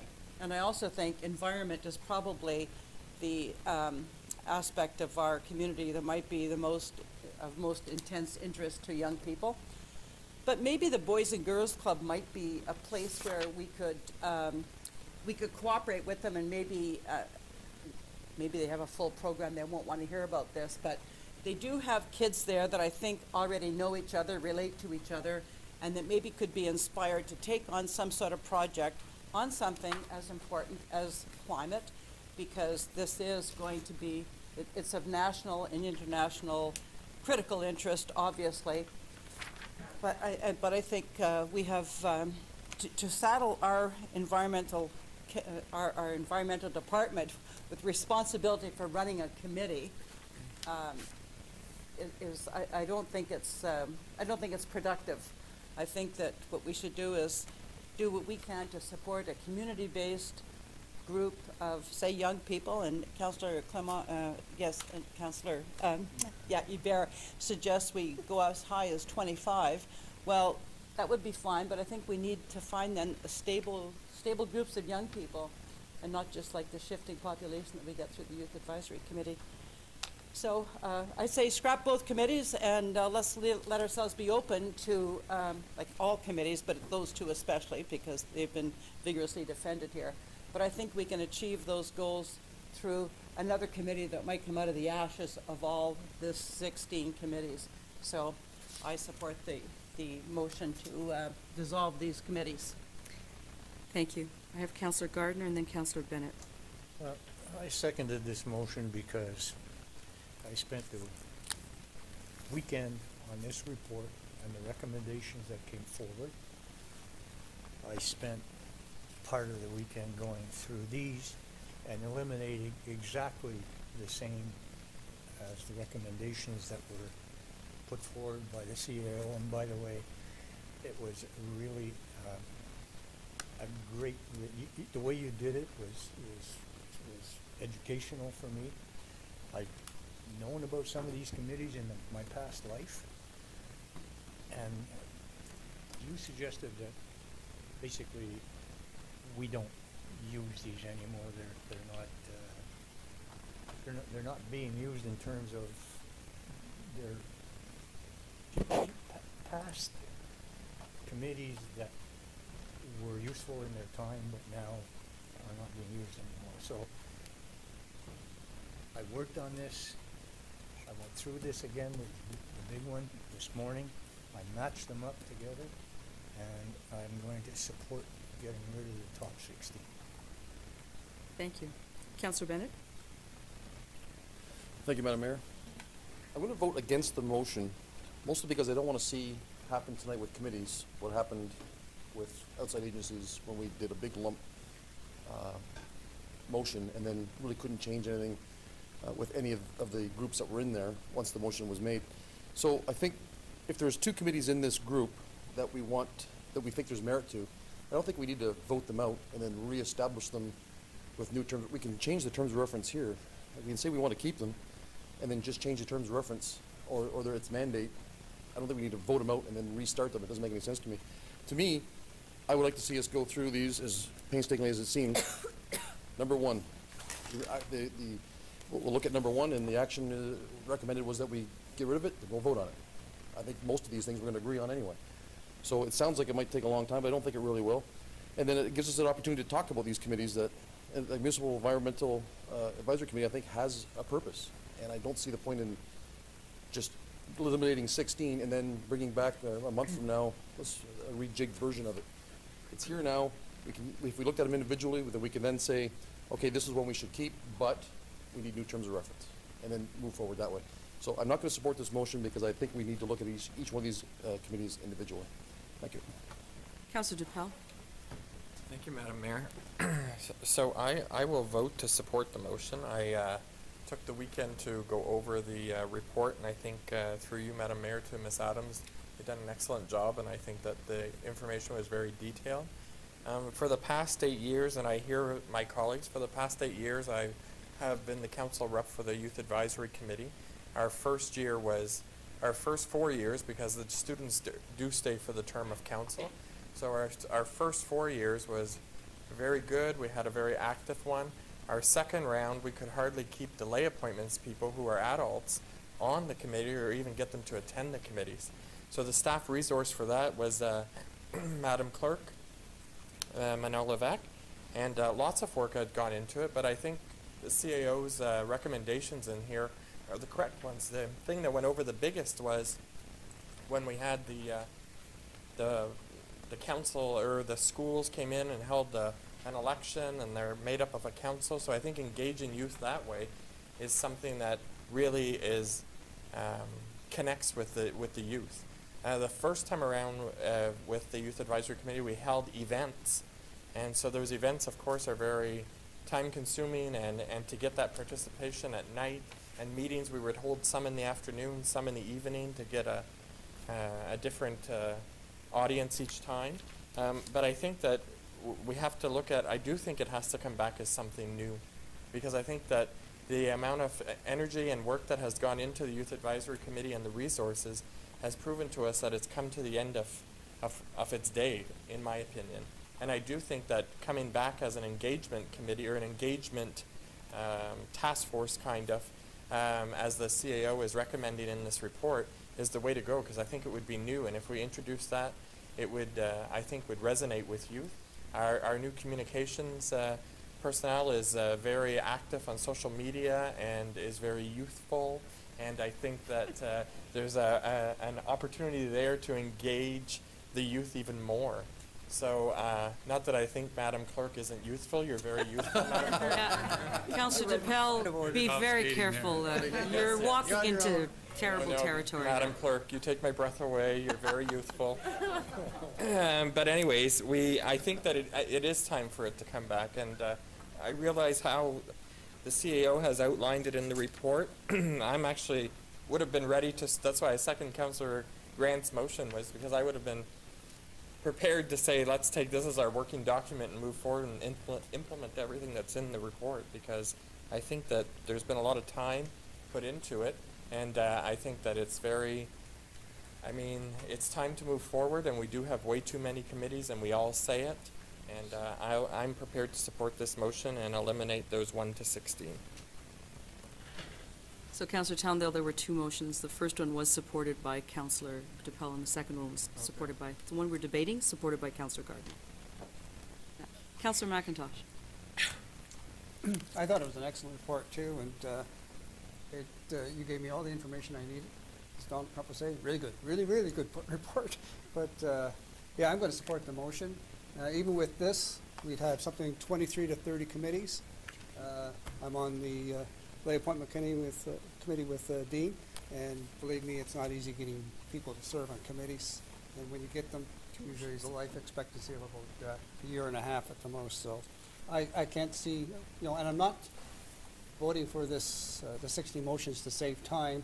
I've gone through them, agree with them, and I think the task force idea, excellent idea. If there's a problem with you, the mayor's task force idea, be a great idea. But we don't need any more. We don't need these 16 committees. So this is interesting, and the experienced councillors around the table, I could see you counting your votes. It's really interesting from up here. Very interesting from up here. So I am not going to be supporting the motion, and here's why. I think that I would welcome an opportunity to go through one by one. I think that that's probably just a little bit more clear, and people can express opinions on each. That being said, this is a great report. I did anticipate that this would be an awkward conversation, although with this council, nothing's really awkward.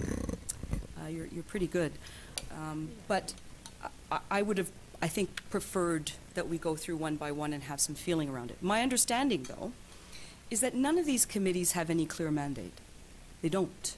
So that's the big part of our conversation to come, is how we're going to deal with this. My understanding, too, is if this motion passes, that we have an opportunity to bring back those committees under something new. So it would have to be something completely new. And I think there's opportunity, particularly around MEAC. I would want to see an environmental committee come back in some format, maybe rename it. So I would certainly welcome some new version of that committee. My preference would be to go through each one, so I'm going to vote against. But I understand, and I welcome Councillor Grant's motion to get things started.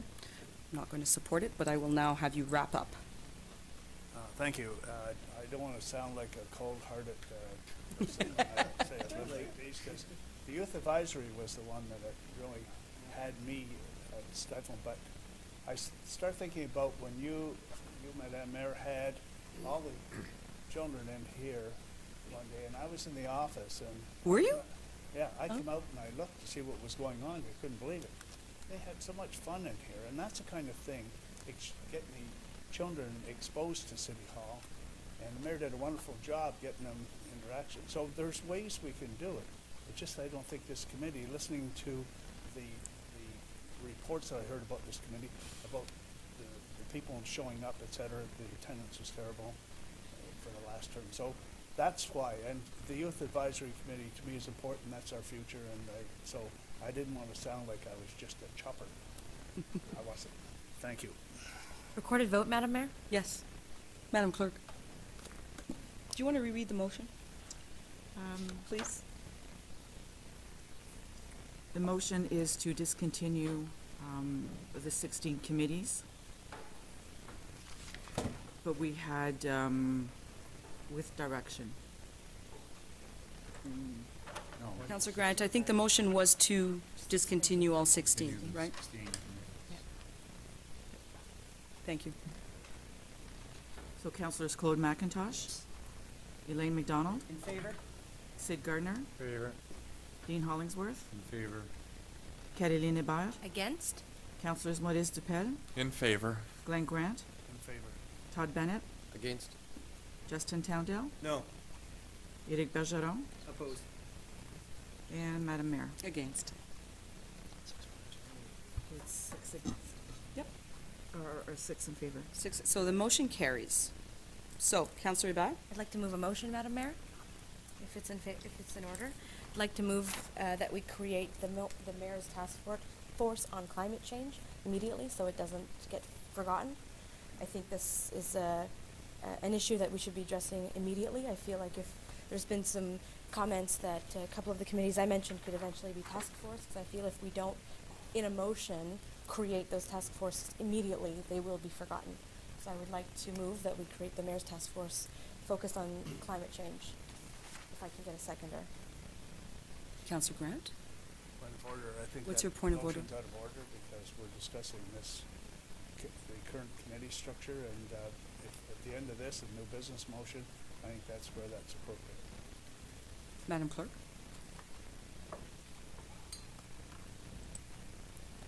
We've entertained motions such as this when it concerns that subject matter in the past.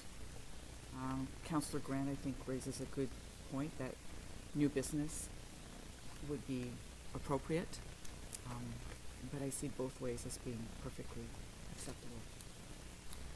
Madam CEO? Thank you, Madam Mayor.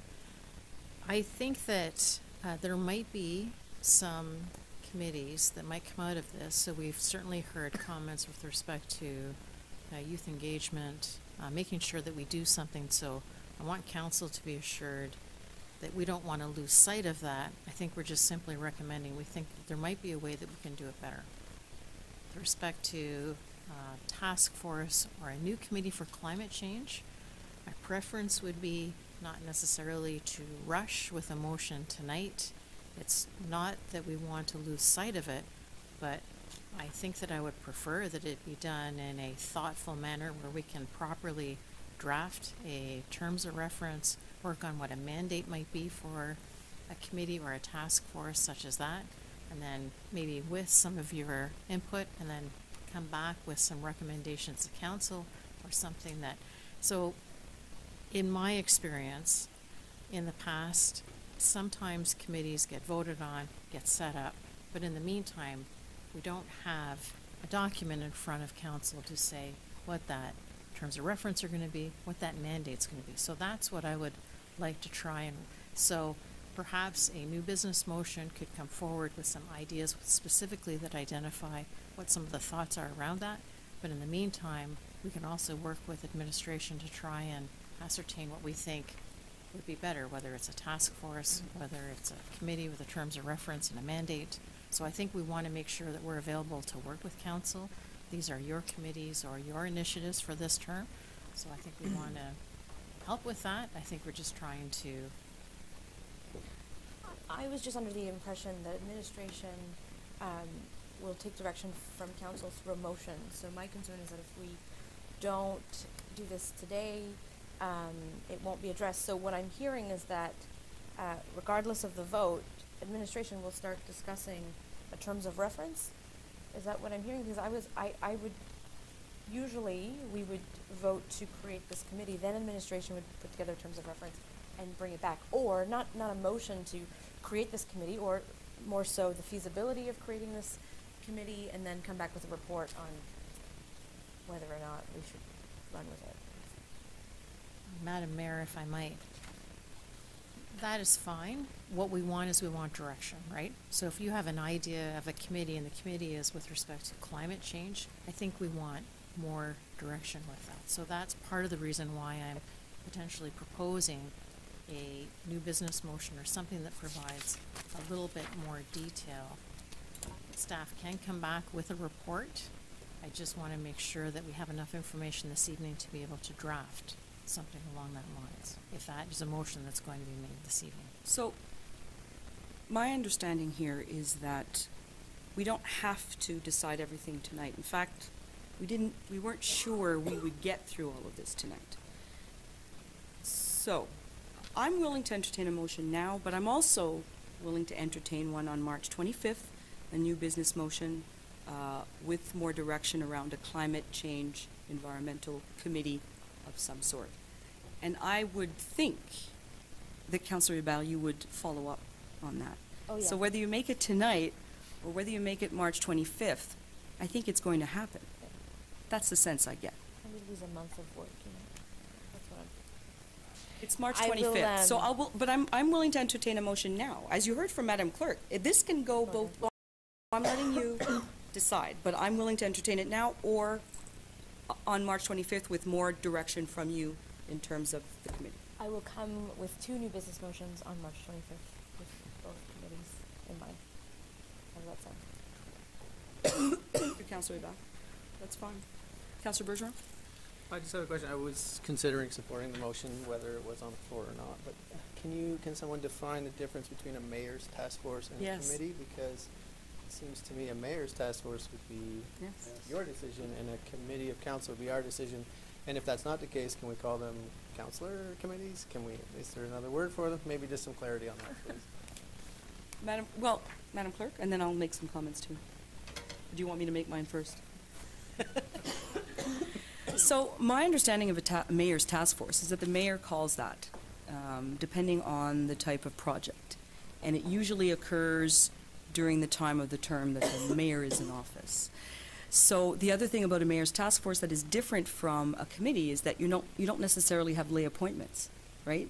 So one of the mayor's task force that I participated in my first term was on domestic violence. So Mayor Kilger had called a task force on domestic violence.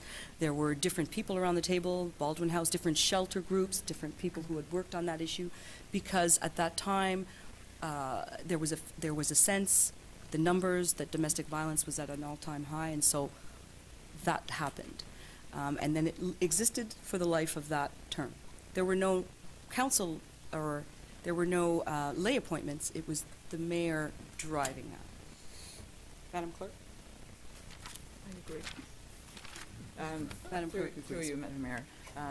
It is true, a task force is formed of different groups. So if we're going to use the example of the youth, if there was a mayor's task force, she could be calling in high school students to discuss a certain issue, and then can focus on young professionals in a different area and call them in, rather than just put the same people all together and just not force them, but to expect them to work together when they have different competing ideas.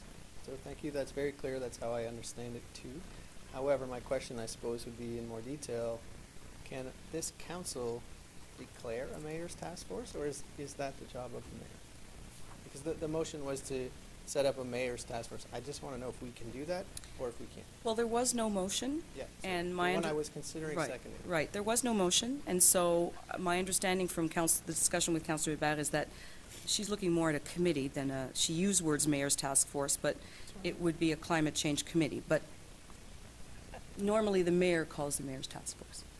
Thank you. So I would support a committee of climate change, not a mayor's task force. I think it's that important that I would second it. Thank you. So you've just sent a message to your colleague. Did I? Yes.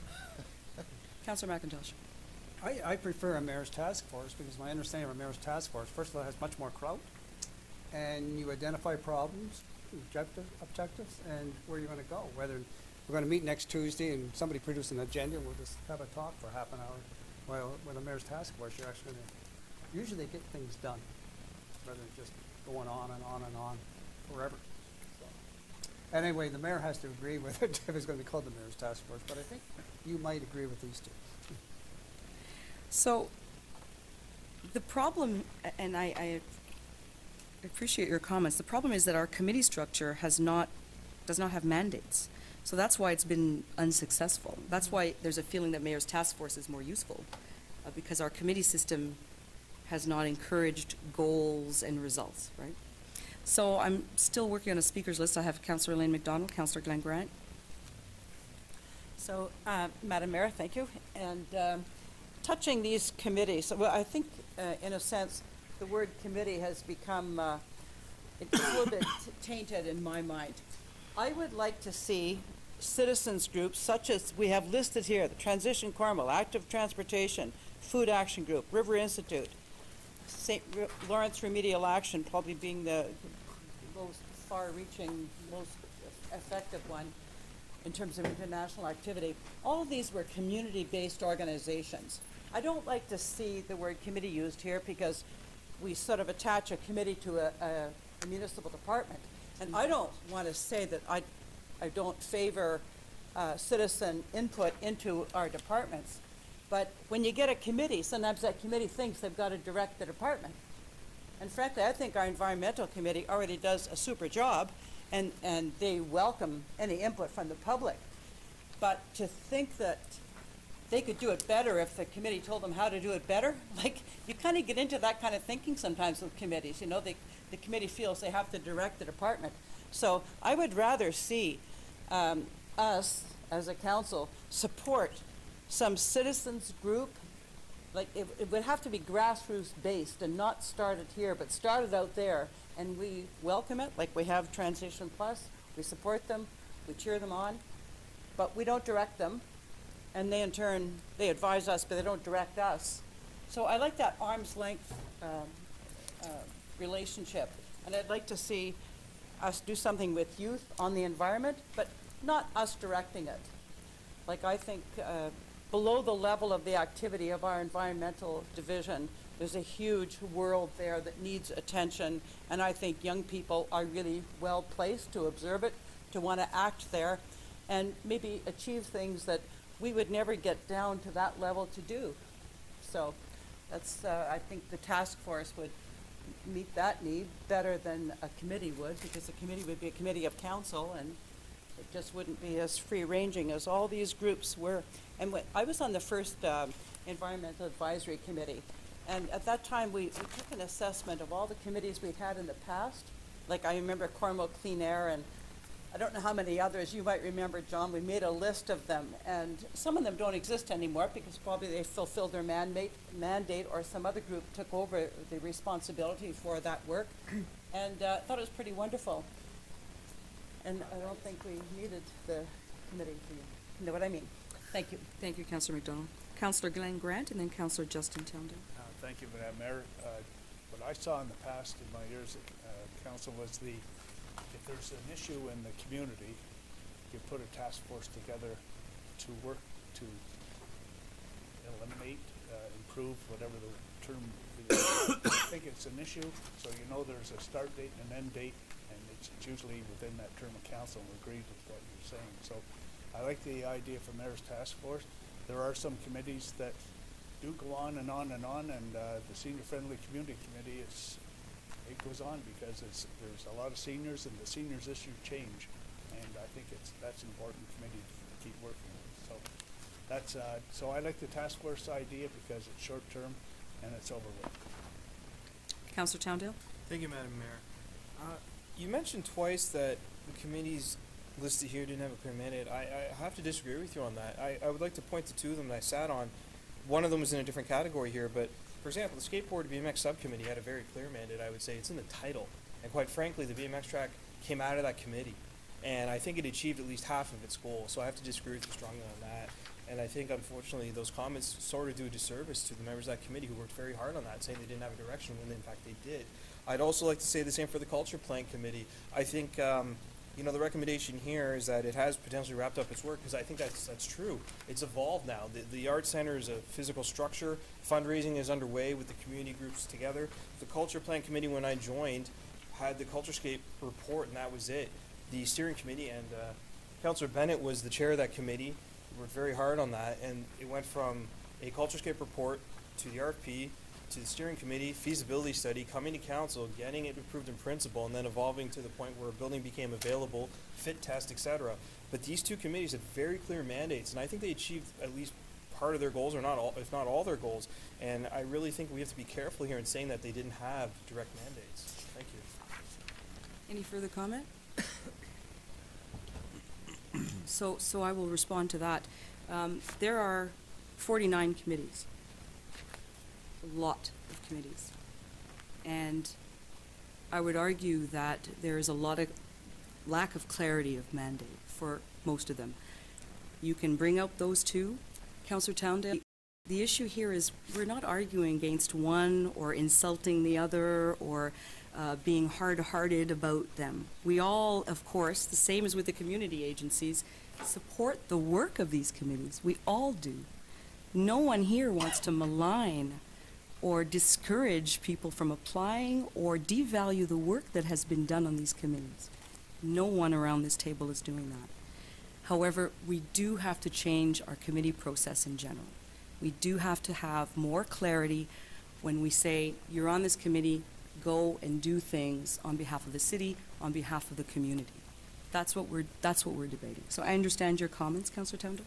That's my response. I don't know where we go from here. So I know that there's going to be some new business motions coming forward, but there are many other committees on this list and other recommendations that the CAO has made. I don't know if anyone else wants to review or entertain anything. So I have hands going up. I have Councillor Bennett, Councillor Bergeron, Councillor Grant. Councillor Bennett. Thank you, Madam Mayor. To speed this process along a little bit, I think I'd like to make, we've already voted to discontinue with 16. Yes. There's a list of 15 and another list of 3 of required committees and legislatively required committees. So what page are you on? 92. Thank you. So I would like to make a motion that we approve to keep these 18, and that way we can move on afterwards to the 10 or so that are left on an individual basis. So I'd like to move that we approve to keep these 18, okay, and then we can discuss further after we've dealt with that. Who wants to second that? Point of order? Yeah, so do we need to pass a motion to keep committees that are already in place? Well, Madam Clerk, is that motion in order to say 1 through 15 and then 1 and 3 keep them? The motion is in order, makes it very clear. But Councillor Bergeron was right, Madam Mayor, that if there was no motion, we'd continue with those because they haven't, no motion has been passed to change anything. Thank you. Either or. Councillor Bennett. So the purpose of, I understand that. I think the purpose of my motion was that so we can move on to the 10 or so that are left. And so we can, so that way it's very clear these are staying, whether we talk about them or not, but at least this way when we go through the rest of them, we can just check them off because they've been approved already. So it was just to make this Are you standing by your motion? You want a seconder? I am absolutely standing by the motion. Yes, I just You are. would like Seconder? Councillor Gardner? Councillor Grant? Okay. I just wanted to speak on it. Right. So we have a valid motion. So 1 to 15 on page 92, and then 1, 2, 3 in that next. So those 18 is a motion to keep. Seconded. Debate. Councillor Gardner. Well, the only comment I have to make is, if I'm not mistaken, they're all provincially mandated, no? So at the end of the day, whether we vote on it or not, their provincial mandate is not going to make any difference. Okay. Right? Correct? Madam CEO. Through you, Madam Mayor. Some of them are, but some of them are not. So I think that to kind of go back to especially the list 1 to 15, on some of those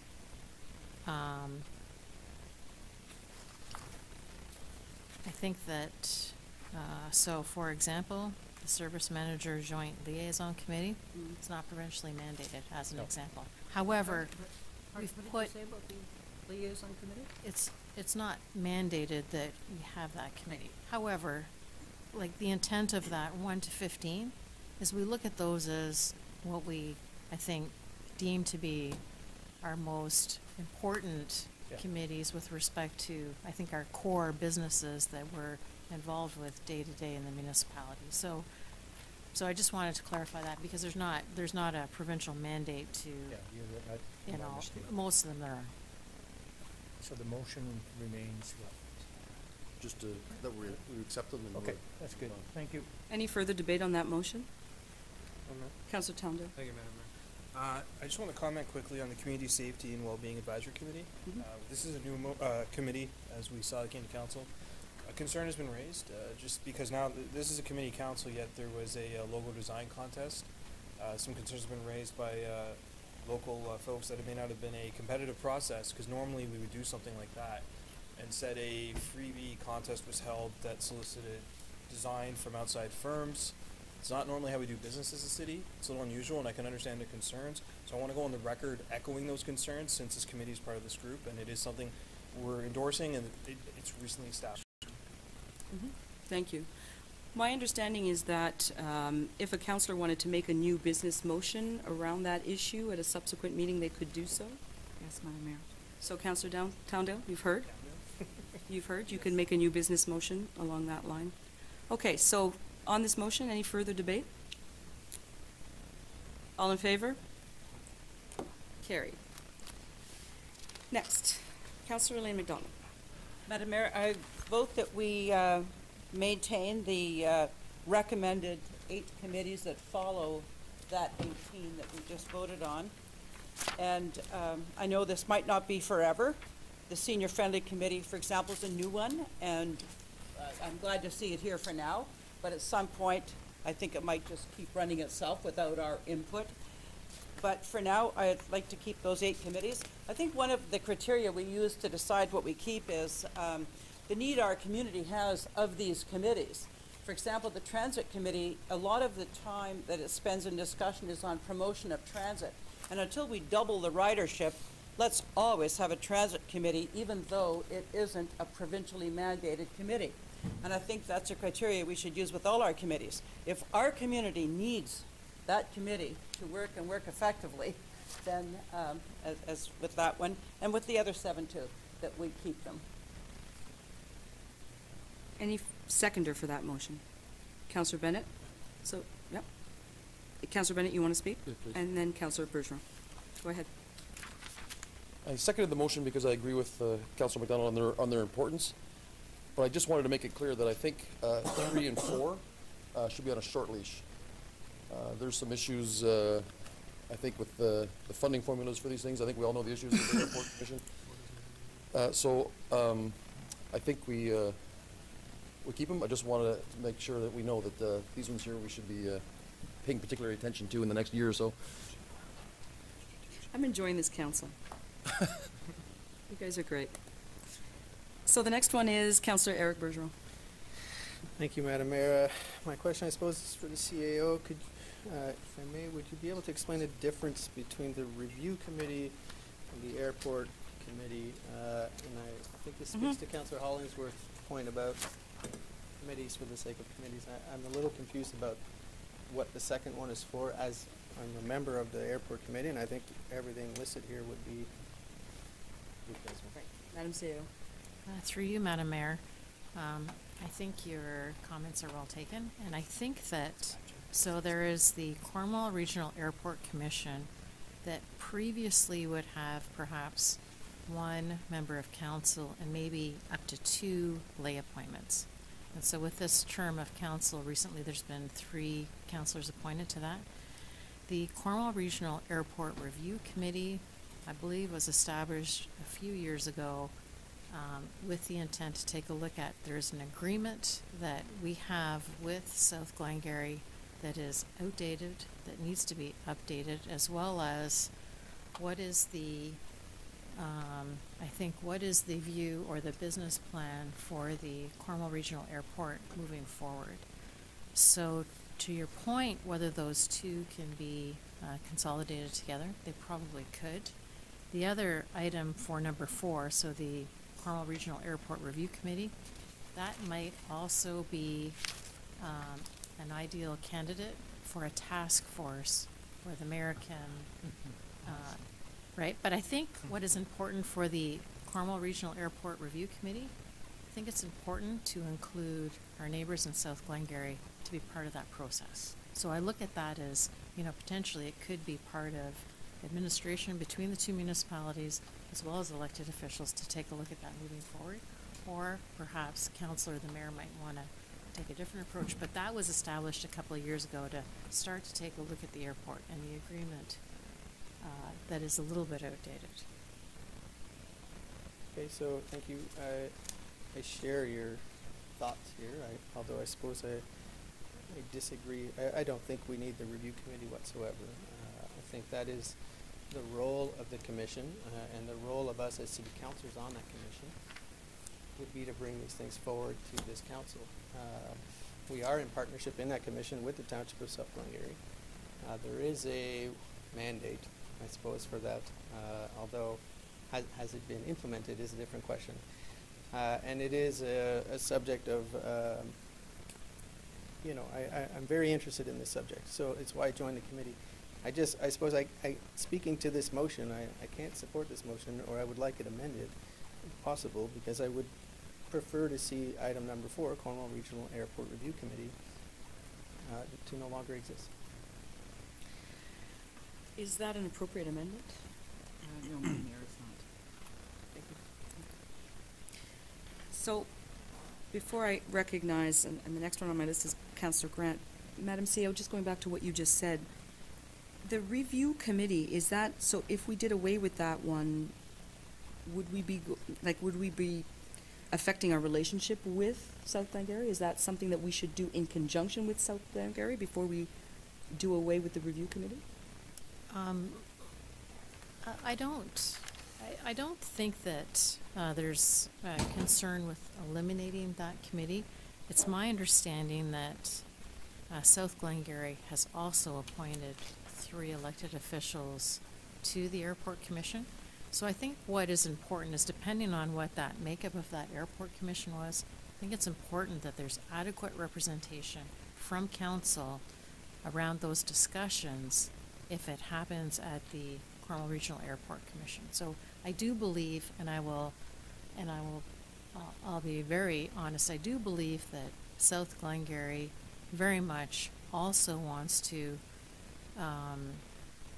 take a look at the Cornwall Regional Airport and what is the future decisions of our municipalities with respect to what should we do with the Cornwall Regional Airport. So I think that everybody has identified that certainly is a priority for 2019.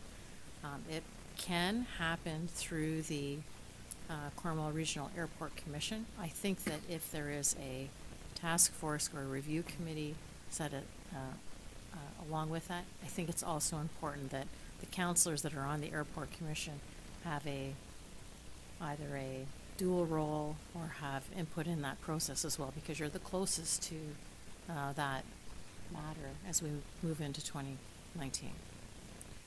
Thank you. Councillor Grant? Thank you, Madam Mayor. I highlight these two because I had the same thought process that Councillor Bergeron did, but I think we should be looking at this and putting it into our strategic plan and saying, where do we want to go with the airport, and help this committee through our strat planning, so we can say they can go there knowing what council is going to support and know that the weight is behind that and administration. So I would prefer to see when we get to strategic planning, which I hope it's not in the too distant future, is to start discussing this and saying, where do we want to go? Help this committee. Councillor Towndale and then Councillor Hollingsworth. Thank you, Madam Mayor. Through you, so in regards to the Airport Commission, I mean, we are joint partners in that with the township. To vote here to eliminate it tonight would sever those ties immediately, but as far as I understand it, we are bound by that current agreement. As for the review committee, I would also be in favor of scrapping it. Quite frankly, I don't think they met once last term, as far as I'm aware. I don't really know what this committee does. I was told that it does review the agreement, but I don't know if they did that or not. My understanding is the agreement came here for review with the blessing of South Glengarry, and it hasn't come back. So I don't think the committee is necessary, quite frankly. We as council decided to move forward on what we want to do with the airport. I think that decision is going to be made here, not in a committee. As far as I know as well, there's no one from South Glengarry that sits on that committee. I believe it was one councillor and 2 lay people. I could be wrong, but my understanding is that was the makeup last term. I guess it's in here. I did read it, but I mean, to be honest, I can't recall now with all of this. But so, you know, in general, I would support the motion, but I'm not in favor of keeping number 4. I'd prefer if that one fell off. Thank you. Do you have any response, Madam CEO, or no? Through you, Madam Mayor, I think you're correct. I don't believe that the committee met last term. I don't think that there were lay appointments appointed to that committee either last term. So I think that as long as that review process for the airport falls within a mandate somewhere, whether it's council as a whole, whether it's through the Cornwall Regional Airport Commission, but I do think that that needs to be a priority for this council for, you know, for at least to be embarked upon for 2019 to come up with a plan. Thank you. Councillor Hollingsworth and Councillor Gardner. Thank you, Your Worship. And I think clearly this whole airport thing is kind of flying the ointment, if you would. Oh. I'm fired. That's good stuff. Come on. Anyway, getting back to it. First of all, you have 3 members from the counties and 3 members from the city, which kind of becomes almost kind of a quasi kind of review committee in of itself, in the sense that they'll bring whatever issues they want to resolve. We bring what issues we want to resolve, and kind of ideally, in a perfect world, work it out as a board, and then go back to our councils, respective councils, and say this is what we think is what we're going to do, and we move forward. If, Your Worship, we weren't making any progress, or the issues were continuing to kind of ongoing, at the very most I would support is some kind of a short-term committee of council to say, you have 6 months, figure out what we're going to do with the airport thing, make a recommendation, and we'll move forward, whether it be an ad hoc committee, for example, or something like that. That being said, I can't support the motion to endorse all 8, because I would like to not have item number 4 or committee number 4. Therefore, I would vote against the motion and then support a subsequent motion with all 8 less number 4. So, because we can't make an amendment that's contrary to the motion, so therefore I'll vote against the motion. I'd like to see a subsequent motion saying everything but the Regional Airport Review Committee. Thank you. So I have Councillor. Just a follow-up question to that. Point of order. Sure. Councillor Bennett. Clarification, I suppose. Not familiar with all the terms yet. Just keep saying Could, something. could the Cornwall Regional Airport Commission not decide on their own if they need the review committee and save us the headache of having this conversation? Or does the committee, is a contract in place for both, or just the airport commission? I'm just a little confused. So we're going to turn to administration on that.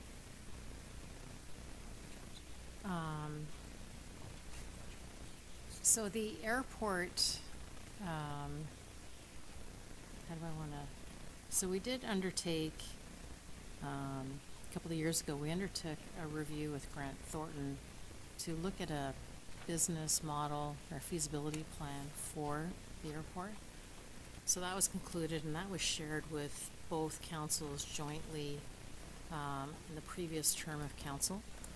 So I don't know that through the airport commission whether or not that would be an appropriate approach. I think that at this point in time it might be a better approach to between council and administration, our council and administration, to work together through the Airport Commission to start to provide direction with respect to maybe where the city would like to go with the airport. So there has to be, and I think that there could be a report that comes back to council as a whole to kind of provide some background. We could certainly do that. There might be, there might be some components that might be subject to closed report, but there could be a report that comes back to council to provide an update from the previous term. So I think that is information that might be useful certainly for yourself. So I'm not sure if that answers your question, but. Yeah, it does a little bit. So basically, if we have voted to accept all 8, there's nothing to say 6 months down the road that after a review, we decide, you know what, we don't need it, we can just get rid of it then. If we decided we didn't need it. Correct, or vice versa, if you Yes. eliminated it and you decided 6 months down the road that there needed to be something different set up, you could do that as well. Okay, thank you. Okay. Councillor Gardner, thank you for your patience. Go ahead. I'm not gonna, I don't wanna see the Regional Airport Review Committee stay. I wanna see it gone. That committee came to a stalemate. Councilor Grant was on that with me. Our council wanted to do one thing, their council wanted to do something else. There was issues with the split on the financial 85-15. Our council wanted a better deal. I think what I hope our 3 representatives will come back with is a strong business plan along with South Glengarry to move this forward, not the review committee, but those of you who sit on it. If it doesn't come back with a strong business plan, fair for both South Glengarry and Cornwall, then I want to see us out of it. As far as the Airport Review Committee. Thank you. So there are 2 who haven't spoken. This is a brain teaser here. Councillor McIntosh hasn't spoken. Councillor DePel hasn't spoken. Councillor McIntosh. Yeah. A few years ago, a former mayor of South Glengarry, Mabel Schlottenberg, sent me a newspaper clipping from 30 years ago. Nothing's changed about the airport. Same old arguments, same thing going on. We got a committee, hasn't met in 4 years.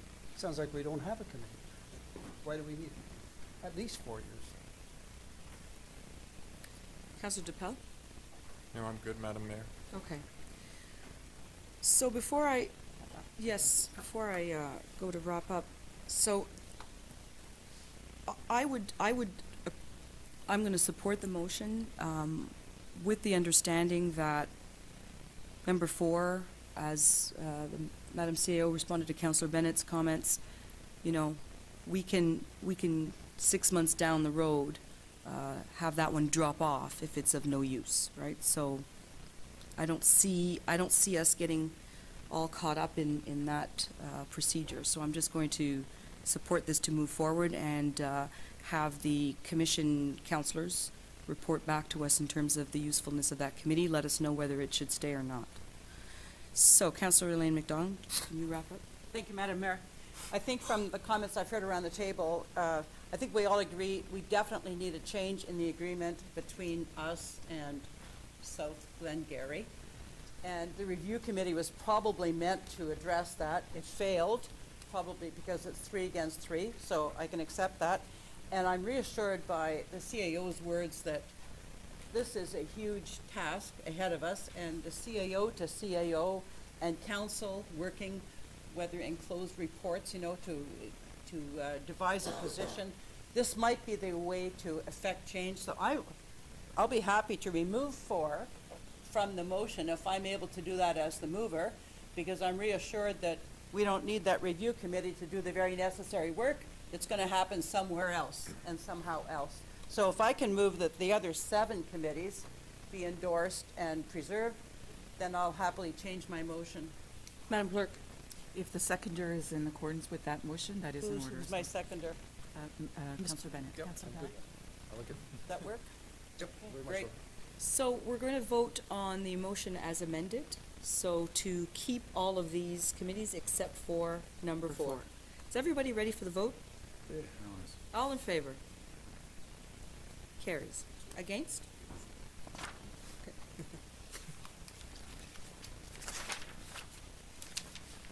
Okay. No. Did you both have your hands? Because the last time I went with Councillor... It was it? It was a race. Who was first? She was. Councillor Elaine.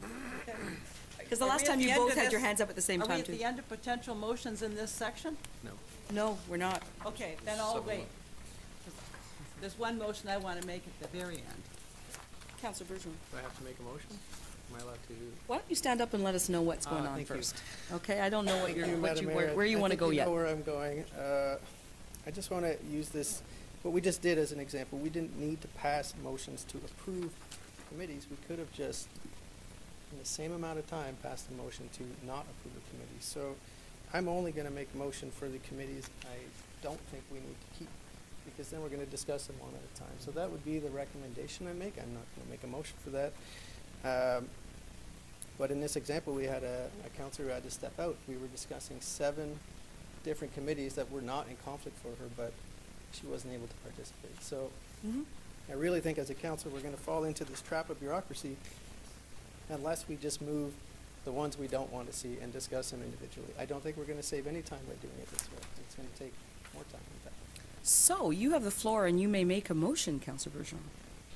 I'm good up to now. Do you want to make one that you want to go proceed with the remaining ones on a one-by-one basis? That's... Not at this point. Okay. Councillor Towndale. Thank you, Madam Mayor. I'll make the motion. Sure.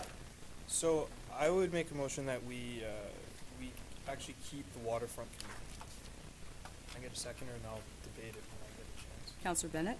Thank you. Do you want me to just- Go ahead. Thank you, Madam Mayor. So the reason I think we should keep this committee is because we are entering a stage where we know what's coming. Even though there is a land acquisition committee, we know that there are large parcels of the waterfront that are becoming available through the federal government's I can't think of the word, divestiture process. It will be different than what we saw with the harbor lands in the sense that these could potentially end up on the open market at full value and whatnot. But I feel that, even though it is mentioned here that we could reform the land acquisition committee when that time comes, I feel we might be behind the 8 ball. Quite frankly, I think the waterfront committee could actually take this on as part of their mandate. Their mandate's the waterfront. Instead of having a committee that's very specifically focused on one part of what the waterfront is or could be, I think we should maintain this committee. However, right now, I think 15 people is way too many. I think that's too large a committee to be effective. I know my motion doesn't contain this, but I would suggest that going forward, it would be looked at being maybe 5 to 7, which I think is a more reasonable number in terms of debate and getting things done. But that's just my personal opinion on it, but at this time I do believe that we should have this committee in place. Thank you. So the motion is to keep the waterfront committee. That's it, right? Yes. Thank you. Councillor Bennett. Thank you, Madam Mayor, through you. I second the emotion. It's a great song. You second the emotion. Second the motion. That's funny. I've chaired this committee for the last 4 years, and I've sat on it for the last 8. And pretty sure I'm not going out on a limb here to say that it is probably the one committee this city has that the public would engage with the most. When we have an open house, there's hundreds that show up. Everybody has an opinion on our waterfront. There's a new plan coming out shortly. There will be recommendations in there to be implemented. I think there's work that this committee could do. The one thing I would like to say that Councillor Towndale said was that it's too large. As somebody who's chaired that committee, it is too large, way too large. I could see the membership being half. I would probably make it much more manageable. But it's just the one committee that the public really engages with, and I think it would send the wrong message with our waterfront to eliminate this committee. It is a high-profile committee, and the engagement process, I've said it like 3 times in a row here now, but it's the one committee we want people engaged, so here's one that people are engaged with. And it's a fairly significant piece of our city. It's 16 kilometers of property that people want to see developed in one form or another. And this is the committee that can steer that process. So I'd like to see it happen at this time, but I would like to see it reviewed as far as its makeup. I think it is a little bit too large. I have only Councillor Grant next on the list. Thank you, Madam Mayor. My motion was, basically, original motion was to defer these four, and, but I listened to, you're asking for a committee to be comprised of some mandate they don't even know what it is. The plan isn't developed. That's why I would move to defer this until we see what the plan is like. That'll dictate, do we need the Waterfront Land Acquisition Committee? I'll growl every time someone says that we don't need it. But I don't think we should be putting a committee together without knowing what their direction is. And we should wait for that plan. So I'll vote against it, and I'll put a motion forward to defer. So are you making a motion to defer, which is in order now? If that's what you want. Motion to defer is always in order. Yes, okay, I will. I'll put Is there a seconder for a motion to defer? Councillor Hollingsworth, you're seconding?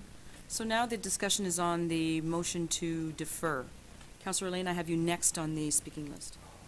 So that's a motion to defer discussion on all four of these committees. I understand. Is it No. Councillor Grant? No, so the original motion was for maintaining the waterfront Okay, committee. So then- now, my understanding for the motion to defer is that it's a motion to defer to the waterfront plan, right? So it would be contrary to the motion I put forward in the way I Is understand it. that clear, Madam Clerk? Very clear. Okay, well then I will address the motion to defer the waterfront committee continuance or Right. cessation. If community engagement is what we want, how can we possibly feel a committee of 15 men gives us community engagement? Am I right or wrong about that? Was that not an entirely male committee? Madam CEO? Through you, Madam Mayor, I believe that the makeup was of all male. Thank you. components. You see, I think our planning department could very well have daily, if they wanted to, or at community response level, monthly, every couple of months, a community engagement exercise that would engage the whole community, or at least representatives of the whole community. But any time we have a really intensely engaging committee, and it's made up of only one gender, in 2019, and now I know people will say women could have joined it, but you know, there's a certain climate around these things that we have to look at, and we have to see what we have to do as a committee to address and welcome the whole community to be part of these committees. So yes, I defer it, and unless we make some major changes before it comes back, at the time it comes back, I'll vote to kill it. So, thank you. I have Councillor Hollingsworth and then Councillor DePel on the list. Councillor Hollingsworth. I'm going to speak to the motion for your worship. First of all, if I get it right, currently we are working on a waterfront plan, correct? Correct.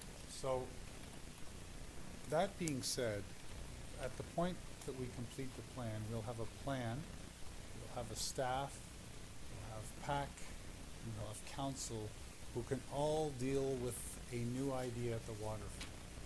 And so, that being said, I'm not convinced, based on what I said at the very beginning of this whole debate, philosophically speaking, I'm not sure if a waterfront committee serves any more purpose than another layer of bureaucracy for somebody who might have an idea about developing the waterfront. If somebody said tomorrow, I want to build a beach we should build a beach at the waterfront, I really don't need necessarily to refer to a waterfront committee when I have a plan, a PAC, a department. So I'm prepared to support the motion to defer, but quite frankly, I could probably, based on what I know today, support a motion to not have one, period. But that being said, we'll wait for the plan, see what it says, and if in that council's infinite wisdom, perhaps create a committee. But I think bureaucracy, you want to get rid of bureaucracy, not add layers to it. So definitely I'll support the motion to defer. Councillor DePel.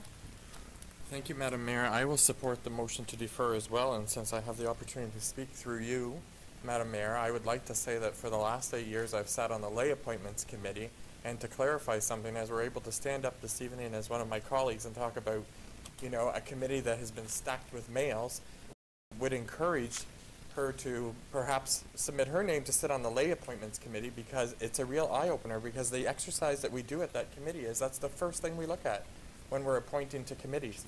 We look at how many males are already on the committee, how many females are already on the committee, how many males have applied, how many females have applied. So publicly, I welcome both genders to keep applying to the committees, and we're trying to look at things right now through the Lay Appointments Committee as to what would attract more people to want to sit on our committees. So I just think that it's kind of a knock against the Lay Appointments Committee tonight from my colleague to say that it's all been males on there. We deal with the lay appointments applications that we receive as a committee. Thank you. Councillor Eric Bergeron. Thank you, Madam Mayor. Just a quick question. How do we decide how many people are on these committees? Madam CAO. Well, we have on some of the committees, there are terms of reference, but council can review the terms of reference and we can amend those, so it can be changed. Thank you. If council would like to. I thought so. So I support the idea to defer this until we get it. Councillor Towndale. Thank you, Madam Mayor. I will be voting against the deferral. I mentioned the reason in my previous argument. It's while the plan is under work right now, you know, we brought forward other plans while committees existed. When the feasibility study for the Arts and Culture Center was underway, there was a culture committee and it helped with the plan. You know, we just voted to get rid of the recreation committee, even though there's a recreational master plan coming forward. I think that's a mistake, but that's another topic. You know, one thing again, I'll mention again, we have land coming available, and while there was a waterfront land acquisition committee, unfortunately I disagree with my colleague, Councillor Grant. I think the waterfront committee can handle that, and I think the reason to have it now is that even though this plan is coming forward, it gives them an opportunity to put out calls for volunteers, members, get it going, communicate with the federal government as they start to divest this land, and as well take the plan on. That might seem like a lot of work, but I think it'll work out. But I think that by not having these organizations in place now, while things are happening in the background, we can find ourselves behind the 8 ball, and I think that's a problem. So I'm not in favor of deferring this tonight. Thank you. Anyone else on the motion to defer? Councillor McIntosh? I'm just going to say I'm going to vote to defer. We have a waterfront plan. When does that plan come into effect? When are we going to see it through you, Madam Mayor? Maybe Mark? Mr. Bullock. Through you, Madam Mayor. Actually, if I can just give you a very quick chronology, it'll come to PAC in March. And then there'll be a public meeting in April, and we expect the document to be ready in the summer. So that's going to tell us what it's going to map out what we should do with the waterfront and everything? All 5 areas. Yeah, just don't see how a committee could help us out with that, because we're going to have the blueprint right in our hands. Right. Okay, I'm voting defer. Councillor Gardner and then Councillor Bennett. I'll vote for the deferral. As a matter of fact, when I was going through the report, I had a question mark because I wasn't sure where to go with this. So I'll go back to the recommendation. Perhaps once the plan is in place, there may be a need for a committee. So I'll vote to defer this. Councillor Bennett. Thank you, Madam Mayor. I'm going to vote against the deferral because some of the reasons given for me to defer it. One is that we don't have a plan yet. It'll be here June, July, so we don't really have to appoint anybody until that point if we choose not to. And that the committee doesn't have a place if we have a blueprint. Somebody needs to prioritize what gets done first. Sometimes projects arise within that plan that they fit in the plan, I should say. So an example of that would be Point Moline. That was brought up. We worked a little bit too long on that one. It took about 2 or 3 years to get it settled, but it did get settled. We asked council at that point to set aside $80,000 a year for 3 years in a row. There's $200,000 sitting in a reserve to move forward with the development of Point Moline, and that would not have happened without a committee working within the plan. So that the plan is a blueprint, absolutely, but a group of people needed to prioritize it, and I think that's why you want the citizens of your community sitting on a committee, because that's what's most important to them. Thank you. Anyone else on the motion to defer? So I'll speak before I turn it over to Councillor Grant to wrap up. You don't need to. I will support the motion to defer, but I will say this. I do think that this committee should exist, and I want to see it exist. I am interested in deferring it because I would like to see the plan. I also would like us to get through our strategic planning process as well, as Councillor Grant mentioned.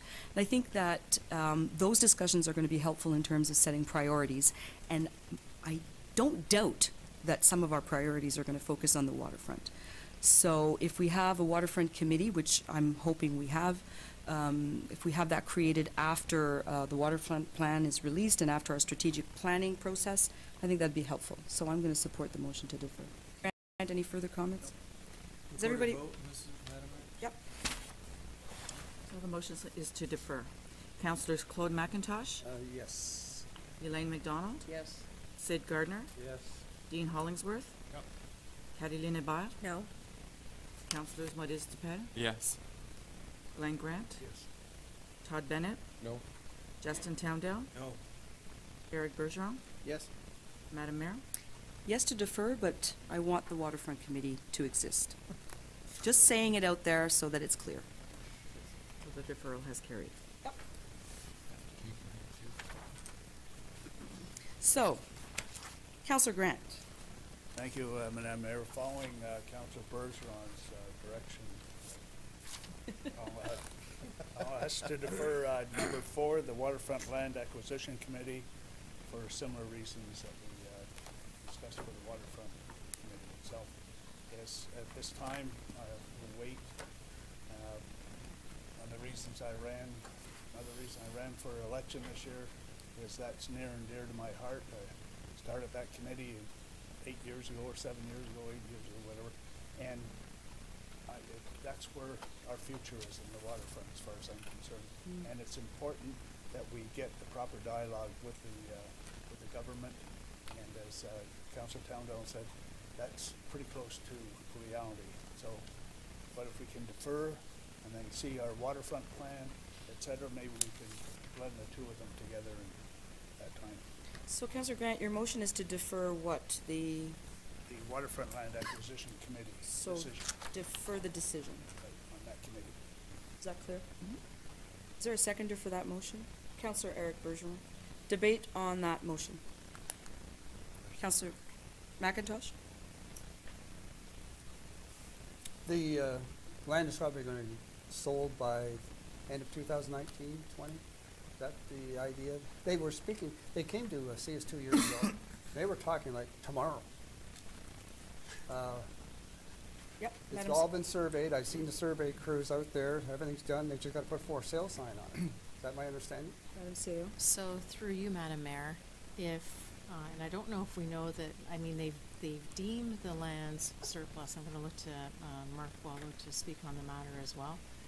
But I do think that if more information comes forward and they're going to start to move on it quickly, then this is something that the city needs to be prepared to respond to pretty quickly as well. So your phone's going to ring someday, and it's going to be somebody saying, it's going up for sale next week. Are you interested in this?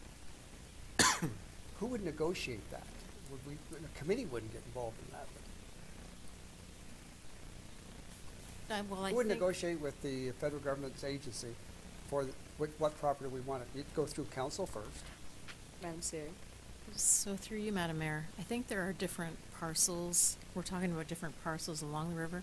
I think there are some parcels that I think you would hope that because they might be abutting to our parkland or some of our, you know, completely surrounded by our municipal lands, then we might be the first party to be offered to be able to purchase those lands. And there might be other parcels of lands along the waterfront that are standalone. Maybe they could be potentially developed. I don't think we know for sure what their intended plans are, but I'm going to look to Mr. Wallow to add comments. Thank you. Through you, Madam Mayor. I think the waterfront plan will be helpful to this exercise as well, because it will help to define what we see as the future land use for certain lands. So as the CEO has just pointed out, Lamoureux Park has a slender piece along its entire length. that is federally owned, I think quite naturally it should come to the city, or? Could be shoreline? Yeah, Talking about shoreline? pretty much the shoreline, yes. But there are other areas, so for example, the north bank of the canal could perhaps, we've always said that there should be a public corridor along the entire length of the entire waterfront. But the north part of the canal could see some private development. The south side is not serviced, could fall with the city of Cornwall, or perhaps stay with the federal, or with the with OPG because of the dam. So there are different things about certain pieces of the waterfront land. The other thing that I will say too, I mean, these lands have been deemed surplus since 2014, so it's been a long time. But in the presentation that we received, it was indicated that they would likely be placing these lands with Canada Lands Corporation, and they would be divesting of this. So, and as you've pointed out, it could occur that whether it be this year or next year, they're prepared to get into this. And of course, when we talk about negotiations, I suppose there's council acting on behalf of the municipality, but of course there are other organizations, OPG, Akwesasne, and so there are other organizations. It's not just the federal government and the city of Cornwall. Yeah. Again, we haven't seen the plan, but I suspect it's going to suggest that everything from where the boat launch is, or Eco Gardens to Point Moline would be very beneficial for the city to own. I would think so. Yeah, I think we've gotten some advice, outside advice on that one too. Okay, thank you. We have. Councillor Eric Bergeron. Thank you, Madam Mayor. I'm in favor of deferring this, but just so we're clear, that means we can bring it back at the next meeting if we want to, correct? It's not a deferral with a timeline, it's a deferral from this meeting. Madam Clerk? We can defer this, we can bring it back to council at any point, not in this meeting. Okay, thank you. So I support that, because I would like to look at the Waterfront Committee and the Waterfront Land Acquisition Committee being one committee and having the same mandate, and that's why I voted to defer both of them, and would most likely bring that to the next council meeting. That's why I'm voting yes. Councillor Elaine McDonald. Thank you, Madam Mayor. I have a question for Mr. Boileau. You mentioned the north shore of the canal lands. I hope you're exempting the former Sinagri site and the portion of the canal where Waterfest is frequently held east of the soccer fields around, I think, it's in a Riverdale neighborhood. Those are, to my mind, are two choice pieces of the canal that I hope we'd try to retain if we could. Mr. Boileau? Through you, Madam Mayor, the consultant's report does speak to different sections that should remain in municipal ownership. And I think there are some interesting ideas there that speak to what you're referring to. Thank you. Any further debate on this motion? Did I miss anybody? So I will say this. I will vote for this motion, but I want to telegraph a few things to you. I think that the acquisition of waterfront land is a political matter. And I think that as a council, we need to be very strategic about that. And so I am not sure that down the road there should be just one committee. I'm not sure. A waterfront committee that's implementing a waterfront plan is one thing, but a land acquisition is a very political beast in my view, and has a completely different function, and may actually be more of a mayor's task force discussion as opposed to an actual committee because of the political realities around that. So I'm just putting it out there, but I support this motion because I think we have to have further discussion on this. And I think that in the context of strategic planning and in the context of a waterfront plan, it's going to be helpful in making these decisions around these committees. Councillor Grant, do you want to wrap up? Thank you, Madam Mayor. I have down here as well, it should be part of strategic planning, because if you think about strategy for land development, et cetera, that's it. I want to put another little wrinkle into the purchasing of land from the federal government.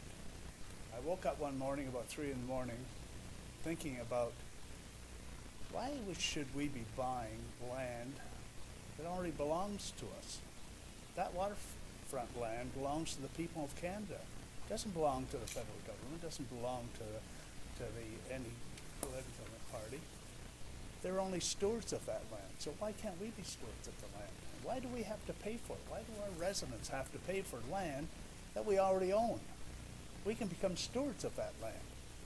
So I've got a new wrinkle to bring to the federal government, and that's why I want to be on this committee or whatever we end up deciding on strategic planning, and approach them and get some public sentiment behind this as well. Because you know, politicians, they work on public sentiment, so let's get at them. Thank you. Wrinkles are a good thing. Just a quick comment to what Councillor Grant said. Councillor I know Gardner. you were wrapping up.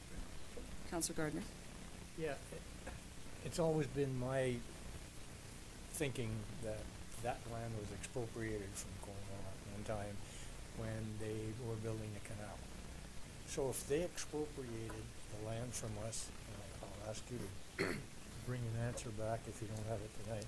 Why do we have to pay to take it back? That would be my argument to support Councillor Grant. So we're going to have some interesting discussions at strategic planning, I think. Okay, I'm ready to call the vote. Everybody okay? All in favor of the motion? Against? Carried. Councillor Elaine McDonald. And Madam Mayor, I vote that we defer, according to the recommendation here, our decision on Cornwall and Akwesasne Liaison Committee, because as you say, it's very important that we engage with Akwesasne, and I think we should develop the terms of reference in conjunction with them, and I think that's how we can most appropriately work out terms of reconciliation and progress forward. Is there a seconder for that motion? Councillor Caroline Hébert. Debate? Councillor McIntosh, Councillor Towndale. Some great strides have been made over the years with our relationship with Akwesasne. I think we've got a great opportunity with the current council and your great relationship with the Grand Chief, who wants to cooperate with the city, who wants to get along, and I understand even wants to meet with us as a council, the two of us. So I'm not sure whether we really need the committee anymore, because things are so much different now between the two sides. It's night and day. I think back 25 years ago, it was almost a civil war, and today we're getting along fabulous. Thank you. Councillor Justin Towndale. Thank you, Madam Mayor. Agree entirely with what you said, Councillor McIntosh, absolutely. I think our relationship with Akwesasne is a lot better than it was, like you said, 25 years ago. I was appointed to this committee last year with yourself, Madam Mayor. I don't think we actually had a formal meeting. However, that being said, I participated in roundtables in Akwesasne several times throughout the term last year. When I was on the chamber board, did events with the Akwesasne Chamber and the Messina Chamber. I think there's a lot more going on. There's a lot more connections. I would question the need for this committee. I think we can just meet directly with them as a council and communicate with them as councillors as well. So I support the deferral, but I would think that maybe we've moved beyond the necessity of this committee. I think we've entered a better relationship where it can just be more direct. Thank you. Any further debate on this particular motion? Councillor Grant. Thank you, Madam Mayor. I agree with the deferral, and I think, again, we should be looking at this strategically.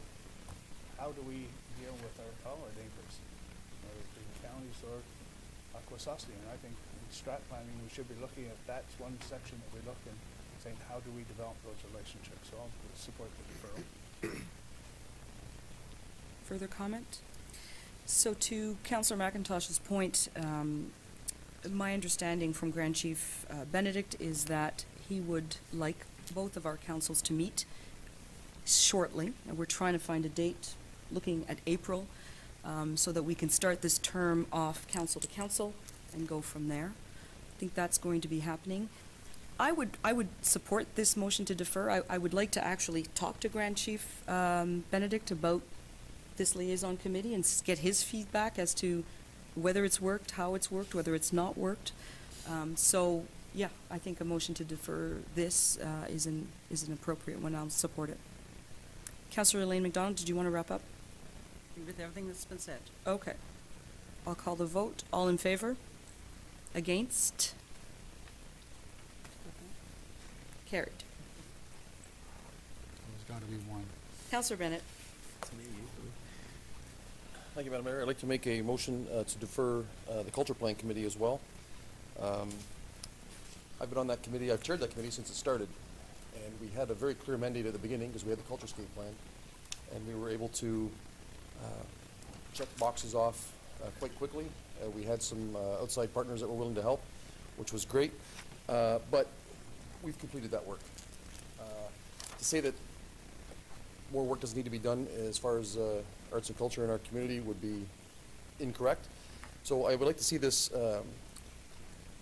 deferred until we get a chance to review its mandate and terms of reference, and at that time decide if there's still a need for this committee, because it did do some good work, but it ran out of things to do. So unless we can provide it some very specific direction, then I'd say we let it go. But I think there's opportunities there to still continue helping the community as far as arts and culture goes. It just needs to be decided before we decide to continue with this. So your motion is to defer the decision and not to remove it from the list? Right. So we can review its mandate in terms of reference at a later date. Is there a seconder? Councillor Towndale? Any debate on that motion?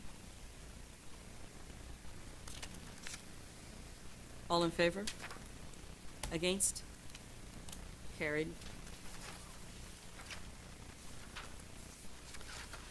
Are we continuing the process of going one by one? There's 3 left, so. Yeah, there's 3 left. Councillor Towndale. Thank you, Madam Mayor. Well, maybe this will save time, maybe it won't. I'll make a motion that, based on the recommendations here, that we do not appoint anyone to all 3 of these committees. Can I get a second? Councillor McIntosh. Okay. Debate on the motion to page 95, remove 1, 2, and 3. Can I start, Madam Mayor? Please go ahead, Councillor Towndale. I'll try to be brief. As we mentioned, candidate committee, there's no requirement to have a counselor. We also changed the way they report to us in a sense, because for the first time in our budget process, we saw an in-kind service request. So it seems like the committee has kind of changed it slightly.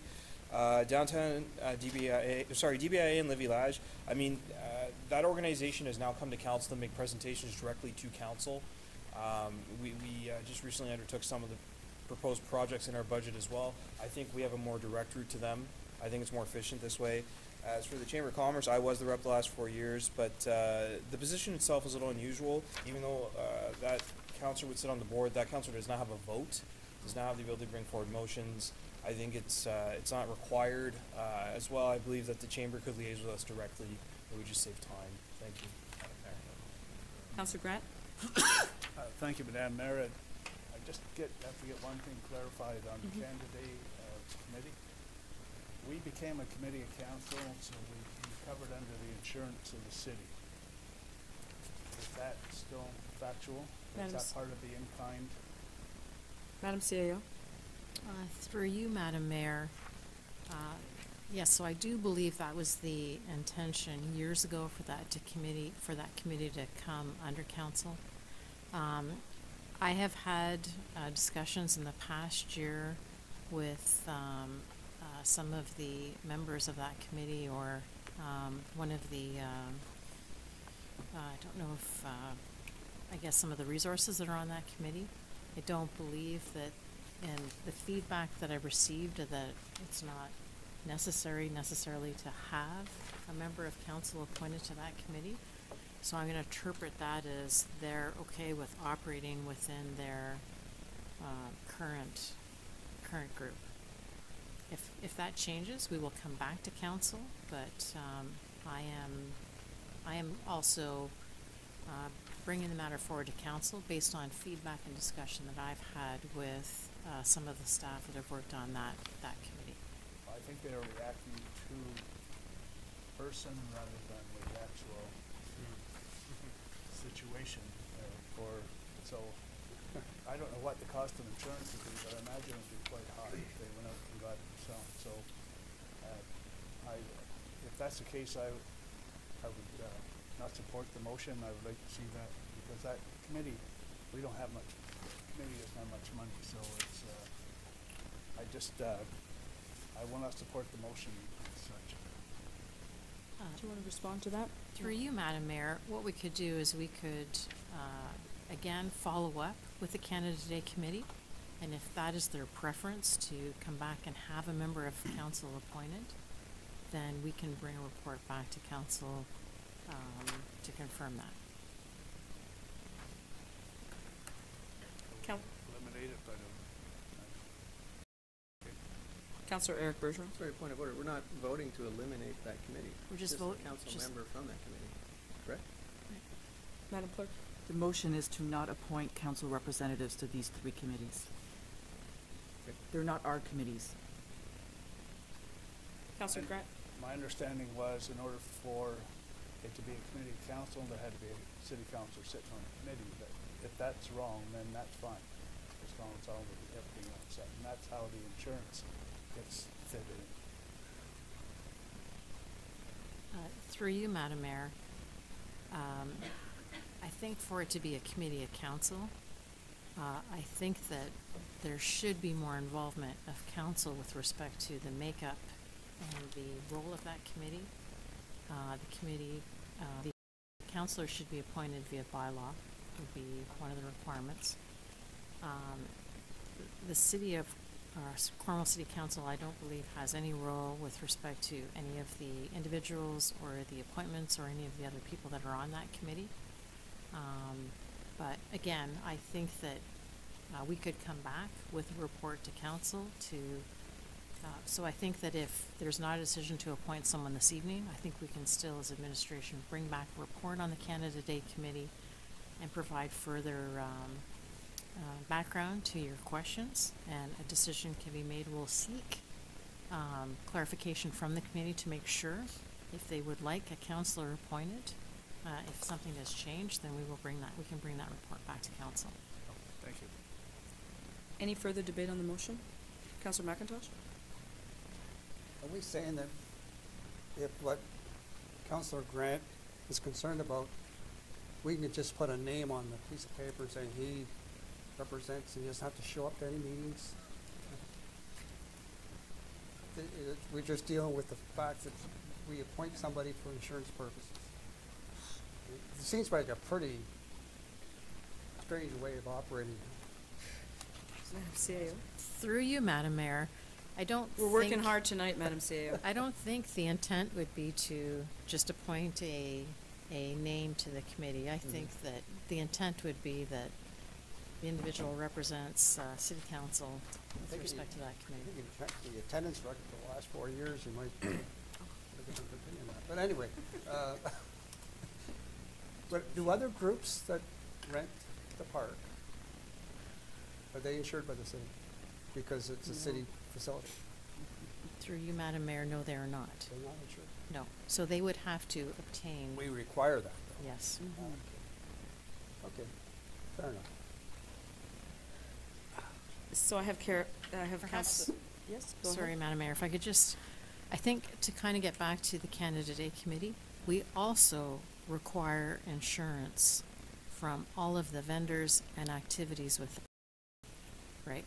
So the insurance for the Canada Day Committee would be, following a committee council, would more so fall under officers and directors insurance. But whenever there's an event in our parks, regardless of the organization, all of those vendors, all of those parties that are conducting activities in our park, they all have to provide certificates of insurance. And they're all done individually, maybe based on what vendor is there in the park. You could have food vendors, we could have vendors that are there with children's activities. There certainly is fireworks for Canada Day. All of those items very specifically have to provide insurance and name the city as additional insured. Follow-up Councillor Mack? question. What insurance would the committee have to have then? If everybody associated with that event has insurance, the committee, why does the committee require insurance, or would it be substantial? It wouldn't be substantial, and it's not, I don't believe that it's that expensive. It goes back to, with many committees, if you want individuals to sit on those committees, they probably would like to see some type of protection as an officer or director or as a participant in that committee. That makes sense. Councillor Bergeron.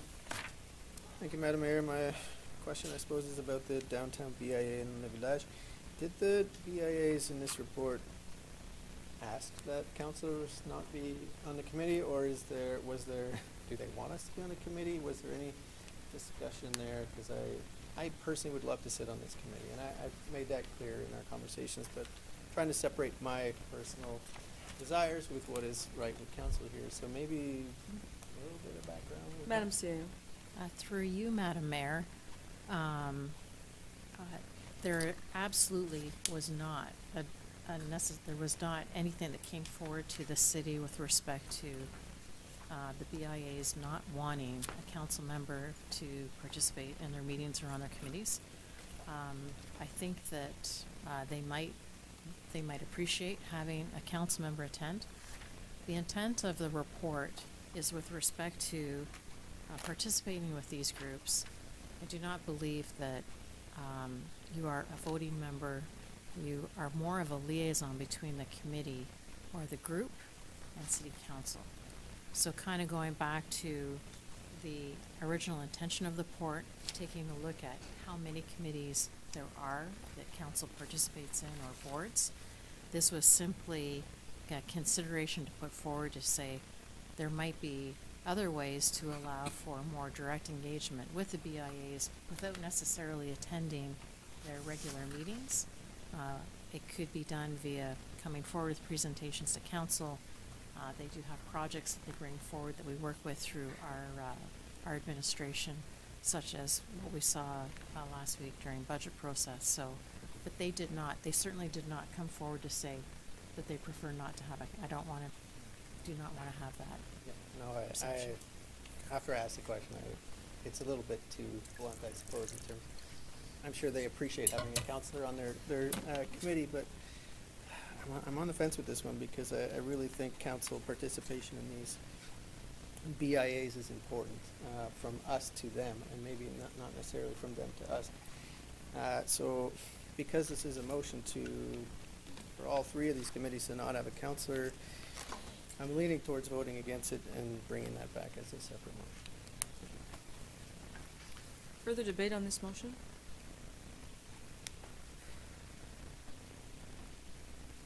So the motion was made by Councillor Towndale. I'm going to vote against the motion for the same reasons raised by Councillor Bergeron. Councillor Towndale. I don't think I need to wrap up, Madam Mayor. Thank you. Okay. All in favor of the motion? Against? Carries. We're back on the agenda. Madam Mayor? Oh, Councillor, yes? I think earlier I wanted to make a motion, so. Councillor McDonald. Okay. Well, my motion is this. I'd like it to go to administration for a report, so it could be very short. That we acknowledge and show our gratitude to all the people who sit on these committees once a year by having a party of some kind. It could be a wine and cheese, or it could be a dinner. And we honor all the lay appointees especially, and people who show leadership on driving the agendas of many of our committees. That's my recommendation, and it can be the end of it if Is it a motion or a recommendation report. Motion or recommendation? Recommendation? Yes. Okay. So, thank you for that, and I will add a comment here. I expect Councillor Hébert to come back next meeting with something around a climate change or a MEAC committee and potentially youth advisory. I also expect us to have further discussions around how we want our committees to work. So now we have a new list. So I would hope that administration puts that on an agenda with the new list, and that we then allow ourselves to have further debate as to how we want this to work. Right? We didn't get into mandate. We don't even have a common definition of what is mandate. Right? Some of us think all of these committees have a mandate. I think a mandate has more to do with goals, specific goals. So we need to have that discussion. So I would hope that when the list comes back, based on the motions we've made, that we will also have further discussions around how we want the committees to proceed. Correct? Correct. Thank you. back on the agenda? No, excuse me. Oh, Do we need to Councillor. move my motion? Oh, was it a motion or a recommendation? Oh, it's a motion. Oh, sorry, I heard recommendation, Councillor McDonald. Is there a seconder for that motion? Councillor Hébert? Any further debate on that motion? Can you read the motion? It was Sure. quite a paragraph.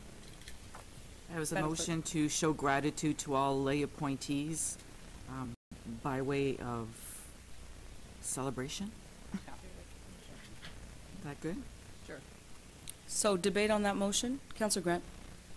Just for clarification, it's a report to come from administration, is that the intent of that?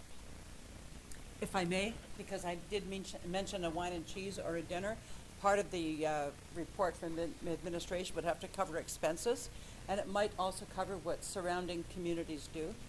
I know I've twice been a guest at the South Stormont Annual Recognition Evening for volunteers. I wasn't a volunteer, but I was a guest of a volunteer. So that would be in the report.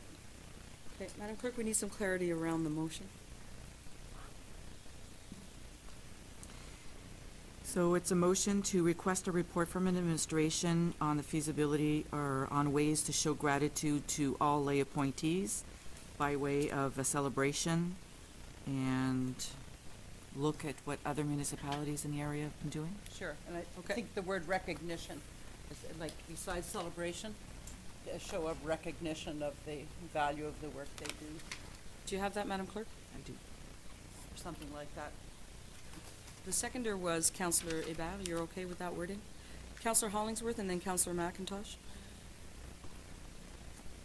Your Worship, I don't have a problem with the motion per se, but I have a problem with how it's being introduced to council, in the sense that if you read the agenda traditionally, and maybe I'm back in 1991 again, and perhaps that's my problem, but traditionally, any new business item was introduced under new business.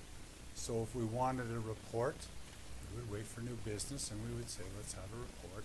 And the premise was that if we were going to vote on something, we would kind of wait. And I realize maybe I'm being a bit of a stickler on this one, but I just think that if we're going to kind of operate logically and systematically, we should kind of follow the parameters of the rules that we govern ourselves by. And so while I'll support the motion this time because it's a good cause and it's worthwhile, and certainly I want volunteers to feel that we're welcoming and appreciate them, because I do. But for future reference, when I get motions that kind of are out of order, I probably won't support them. Your point is well taken. It's been a long meeting. I get it. And so, and we've had some, extremely substantive discussions around this. So, motion is allowed, and I'm allowing that to move forward. But I understand your point, Councillor Hollingsworth. Councillor McIntosh? I was surprised to learn a couple weeks ago that we didn't do anything for volunteers who serve on committees.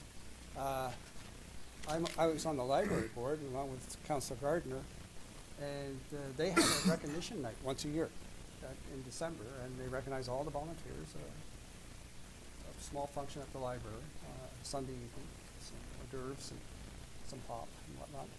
But anyway, I'm surprised, and we also got a certificate from Jim McDonnell's office. I've gotten 3 or 4 of them from different groups I've served on, from Jim's office, provincial government thing, thanking me for being a volunteer. Could we not look into that, or create our own certificate of appreciation, which would probably be a better idea, along with the province? So I think people would appreciate that. You were at that meeting where it was just, they don't get anything, nothing. They just walk away. Thank you very much. But it'd be nice if we did recognize them in some way. Both a little function plus the certificate. Thank you. Councillor DePel?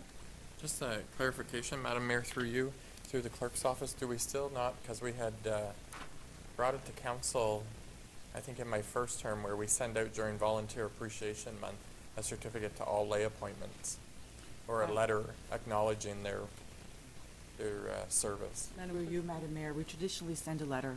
A letter, yeah. Not a certificate, but a letter signed by the mayor. I have to admit that last year we did not, just because of the things happening at City Hall last year. during that Volunteer Appreciation Week, which is in April or May. April. It didn't happen last year, but it's on the books. Okay, perfect. Thank you. Any further discussion? Councillor Gardner? Yeah, I concur with Councillor McIntosh. I know Allsville Theatre, we had a recognition night, and it stopped. Back on the board, we started it again. And the people who volunteer their time for nothing are so appreciative of being recognized. I'm surprised that this city was. Ready for the vote? All in favor? Against? Thank you very much for your patience around this. We just had some very substantive discussions, really that go to the core of our planning and our priorities. So I want to thank you for how long this has taken, and thank you for your very respectful approach to all of this. Back on the agenda. Madam Clerk. So we move on to tenders, Madam Mayor. Yes. The first one is tender 19T11, operation of household hazardous waste depot and recycling, disposal of hazardous waste. And the recommendation that this tender be awarded to Drain All Limited from Ottawa for a 2-year period with the option to be extended for 2 additional 1-year terms at the total bid price of $188,306.23. Councillor Grant, seconded by Councillor Elaine McDonald. All in favor?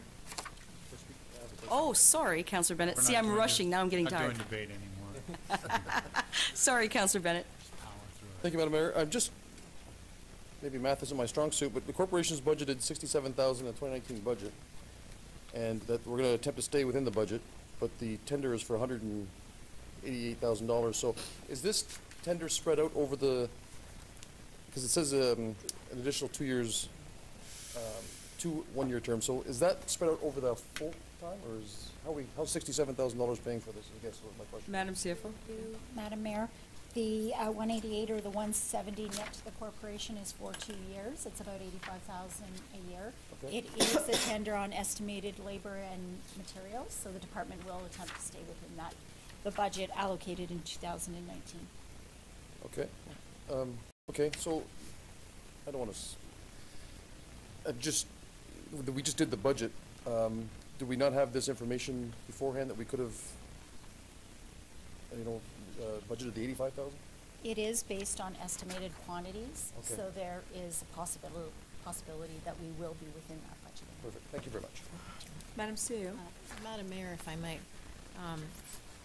through that process, Councillor Bennett, we provide very specific criteria for the bids so that we're comparing apples to apples based on pricing, right? So it's very much estimated based on materials or quantities, but we'll try to stay within that. But we use that as a mechanism to make sure we're comparing bids against each other. Perfect. Thanks very much. You're welcome. Any further discussion? All in favor? Against? Carried. Tender 19T13, janitorial services for EMS building. The recommendation is that this tender be awarded to Glacier Maintenance Incorporated from Belleville at the total bid price of $32,860.40 for a 2-year period with an option for an additional 1 year. Councillor Towndale, Councillor Gardner, any debate? All in favor?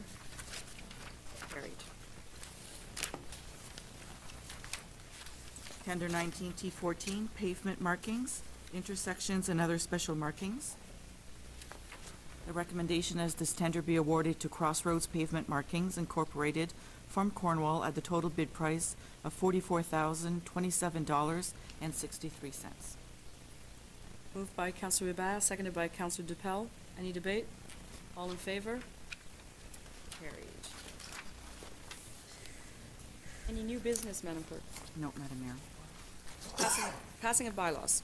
That bylaws 2019-21 to 22, or, no, to 25. So that is an error in the wording. So that bylaws 21 to 25 inclusive listed on the agenda be taken as read and passed. Motion, Councillor Bennett, seconded by Councillor Ribas. Any discussion? All in favor? reports from standing committees? Well, we just spent a couple of hours talking about committees, so I think we're fine. Notices of motion? I have none, Madam Mayor. Pending business listing. That council received the unfinished business listing for March 4th, 2019. Councillor DePel, seconded by Councillor Bennett. All in favor? Confirming bylaw. By bylaw 2009-26, being a bylaw to confirm the proceedings of the council of the City of Cornwall at its meeting held March 4th, having been read, be now taken and passed. Moved by Councillor Gardner, seconded by Councillor Grant. Any discussion? All in favor?